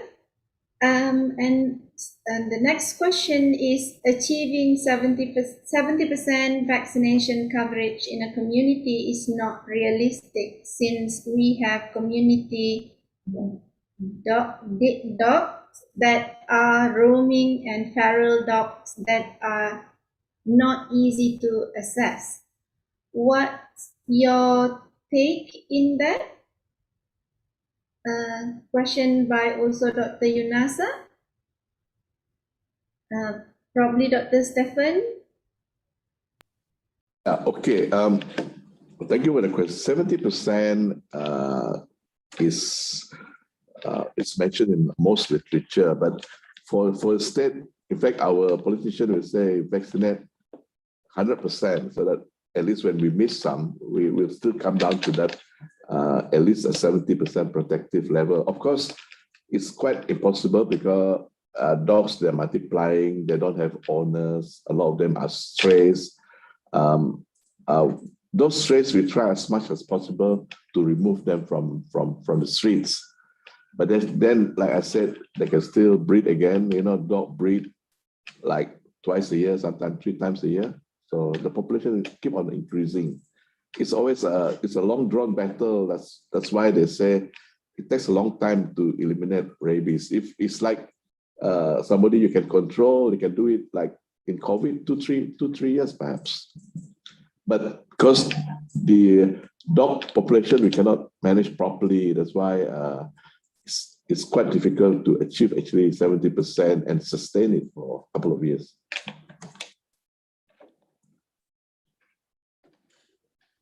Okay, thank you, Dr. Stephen. And the next question is, does mass culling of dogs prevent rabies? And do we have comprehensive data on dog population dynamic or management in Sarawak? I think Dr. Stephen again and probably Dr. Ida could have input as well in this. Thank you. Okay. Mass culling, we don't use it. We don't use the term here in Sarawak. We use the term targeted stray removal. So it's done in areas where strays are actually real strays, because in Sarawak the scenario is different. A lot of dogs roaming the street are actually owned by people. So it's not advocated mass culling because there'll still be other dogs coming into that community of dogs. You know, in areas where in a stable dog population, there's always an alpha male to control dogs in that particular community or that particular area. But if you get rid of all these dogs, other dogs will still come in, because in Sarawak, a lot of housing estates, there are a lot of pockets of areas where people don't have their houses yet.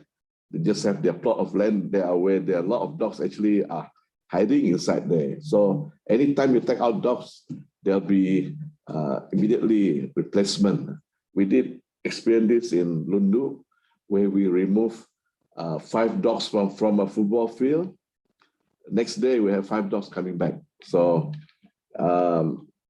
we try to reduce as much stray that can be harboring rabies. But then again, a lot of rabies cases are actually on dogs.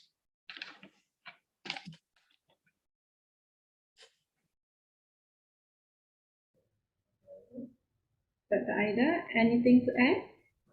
Okay, for the question, for the rabies control, actually there are few measures or action should be taken, not only to eliminate the stray dogs. So the important point is we must educate our community, and the leader of community must take action to educate their people about the pet ownership, and to give education for them to give protection for their animal, vaccinate the animal for few diseases such as rabies and canine distemper. So in order to them to control of their community dog, so the dog not mingle around with the stray dogs. And also beside that, we must educate the pet owner to vaccinate their animal, and not free roamings, keep the pet or community and dogs in the premise. So that is the important point is to educate the community to do the vaccination and pet ownership, the good pet ownership. That's all I think I can add in. Thank you. Okay, thank you, Dr. Ida.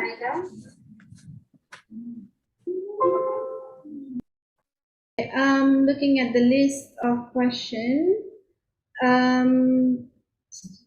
question number 12, my question regarding rabies vaccination is related to dog registration requirement. What should be clear? There should be clear guideline whether must vaccine annually or just follow vet advice. Is this a comment? I think this is a comment rather than a question. But would any of the speaker would like to add to this comment or put, you're welcome.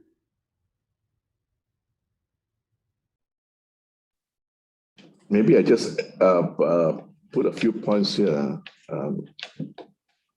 Now, in the state of Sarawak, we do have a dog licensing bylaw just passed recently, and that requires all dogs in the state to be vaccinated, to be licensed, licensed. Normally, before you get a license, they want the dog to be vaccinated and even microchipped, so that in the event that your dog go out of the house, they can still trace the owner. And if the dog is in the pound, we have built 3 pounds in the major municipal areas, city. You can be fined and then you collect your dog back. That's what we are in. But now is at the moment is we have, in fact, the local council have not considered it. I mean, they don't really go for enforcement, but this probably is the way forward in future. That all dogs must be having a proper owner, having license, has its own having the co-vaccination as well as the rabies vaccination. Yeah, thank you. Yeah, I would like to follow up with Dr. Stephens. Yes, I totally agree that you know, for dogs owners, I think following the local regulation is very important, as in what are those legal requirements to be a responsible dog owner. But at the same time, it's not the totally mutually exclusive. The vets also play a very important role. You vaccinate your dog not just for rabies, but for distemper disease, like Dr. Ida mentions, and also other infectious disease. It's very important to take care of all those diseases as well. So vaccination, yes, to meet the legal requirement, but at the same time, as a pet owners, you take care of your pets. So vets also play a very important role. And also vaccination is very individual, depends on the animal itself. So it depends on different conditions. So the vet can make judgments, for example, whether the animals, if the animal is not well at the time, then we should not vaccinate the animals until it's well, right? So the doctor also can check out, a medical check out the pets, whether they have other problems like parasites or kind of other issues. So visiting your vet is still very important. Yeah, not just merely meeting the requirements that government says that you have to, you know, vaccinate, then you just meet those minimal requirements. I think for responsible pet owners, you would do extra miles to protect your pets. Okay. Thank you very much for the explanation, Dr. Tan. I think this is the last question that we finally find from the Facebook. What will happen to an unknown rabid dog after receiving anti-rabies vaccine? Will the symptom appear?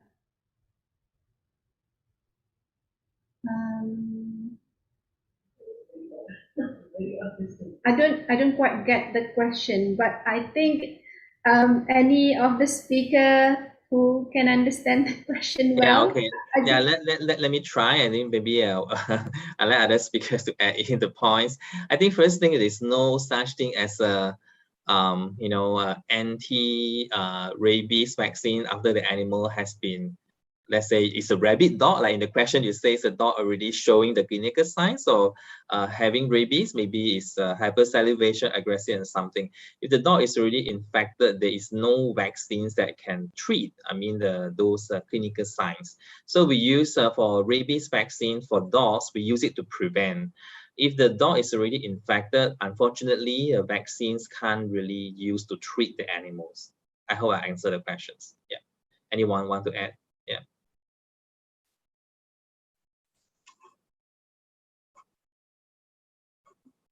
Any of other speaker? Maybe Dr. Ida would like to add to that? Okay. I agree with Dr. Tan's statement, because for the rabies, we can prevent the rabies through the vaccination. and until now, no medicines or antiviral was available to treat the infected dogs. Besides that, rabies also was infects the neurological of the neuron of the animal, so it's quite fatal to the animal. So it's I don't think it's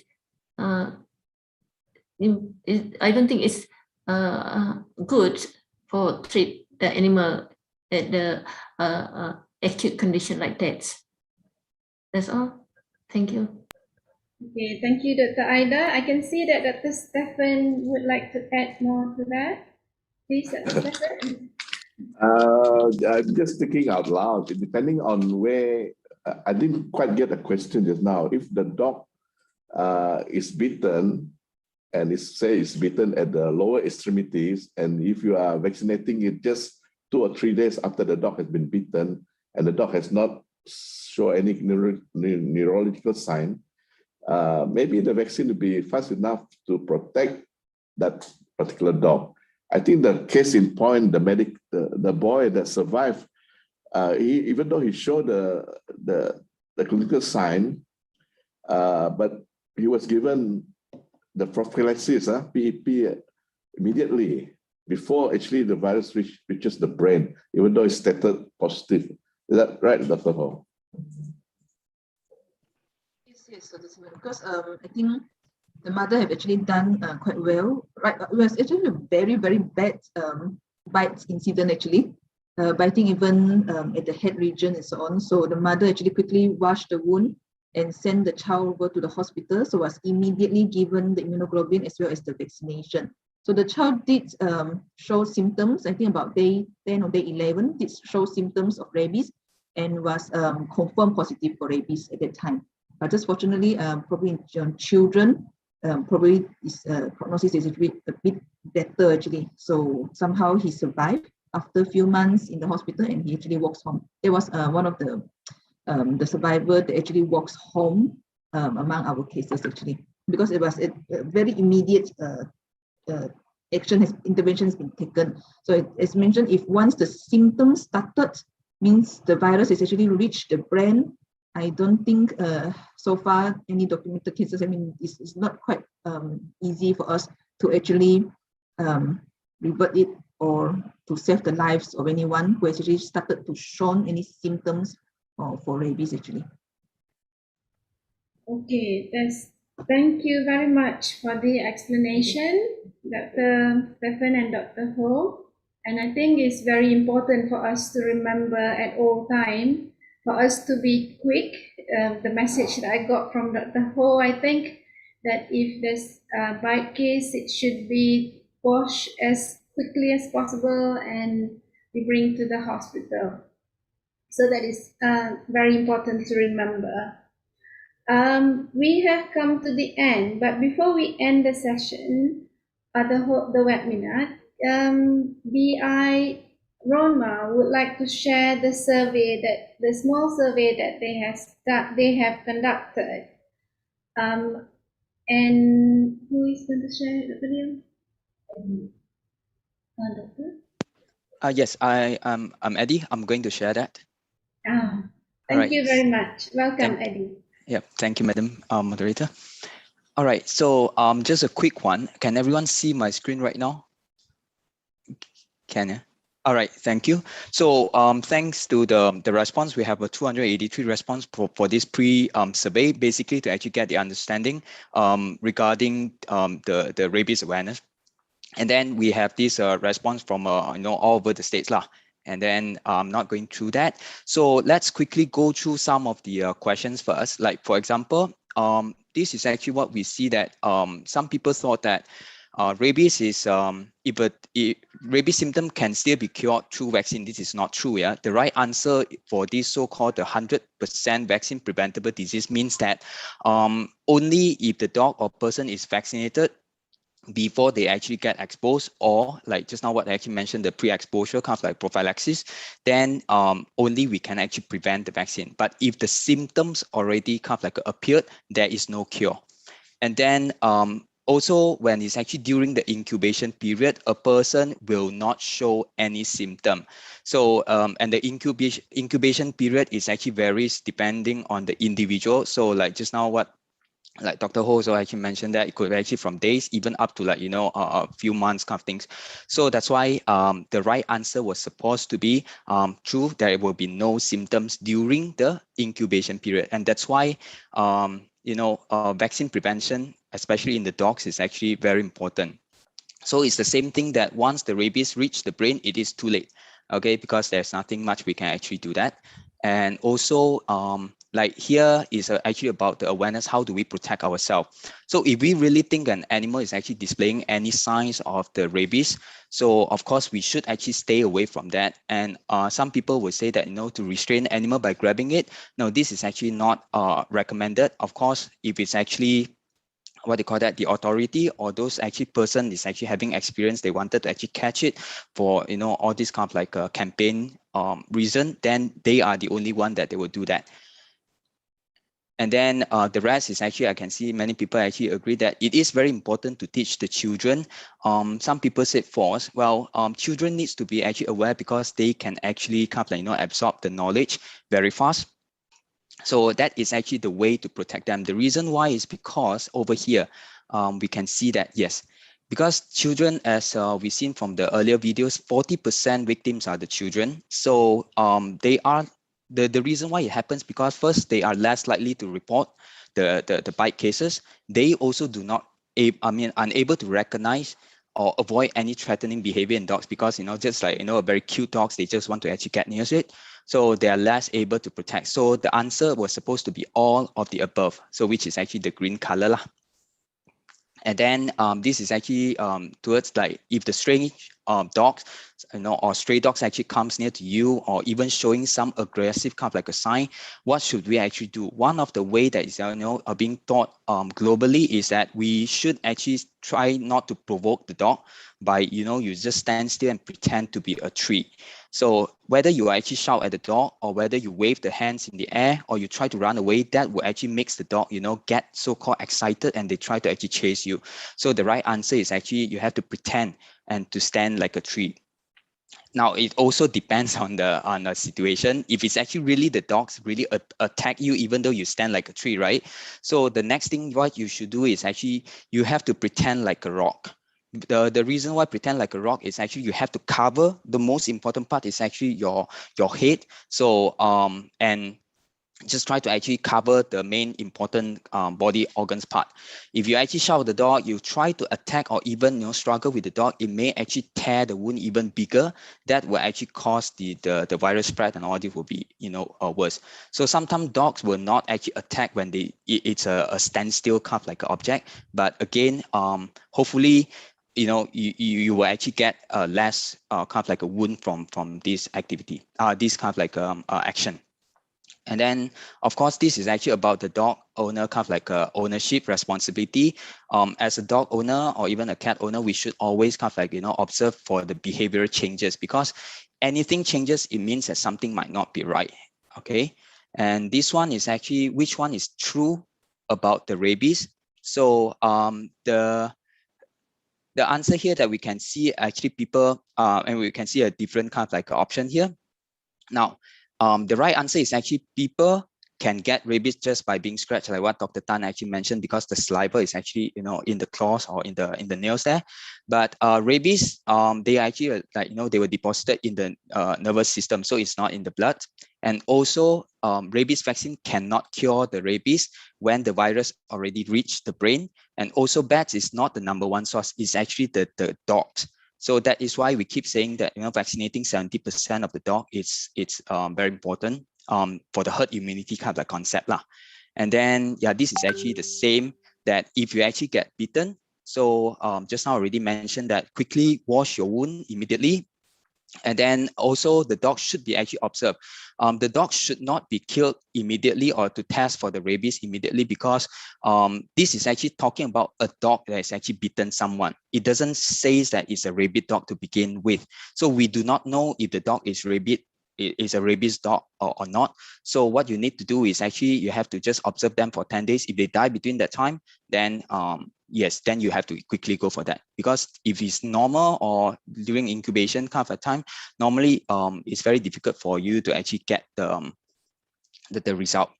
And then let me see if this one, yeah. Diarrhea is actually not the common symptoms.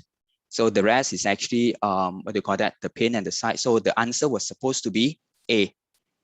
Okay, the rest is actually the symptom associated with the rabies.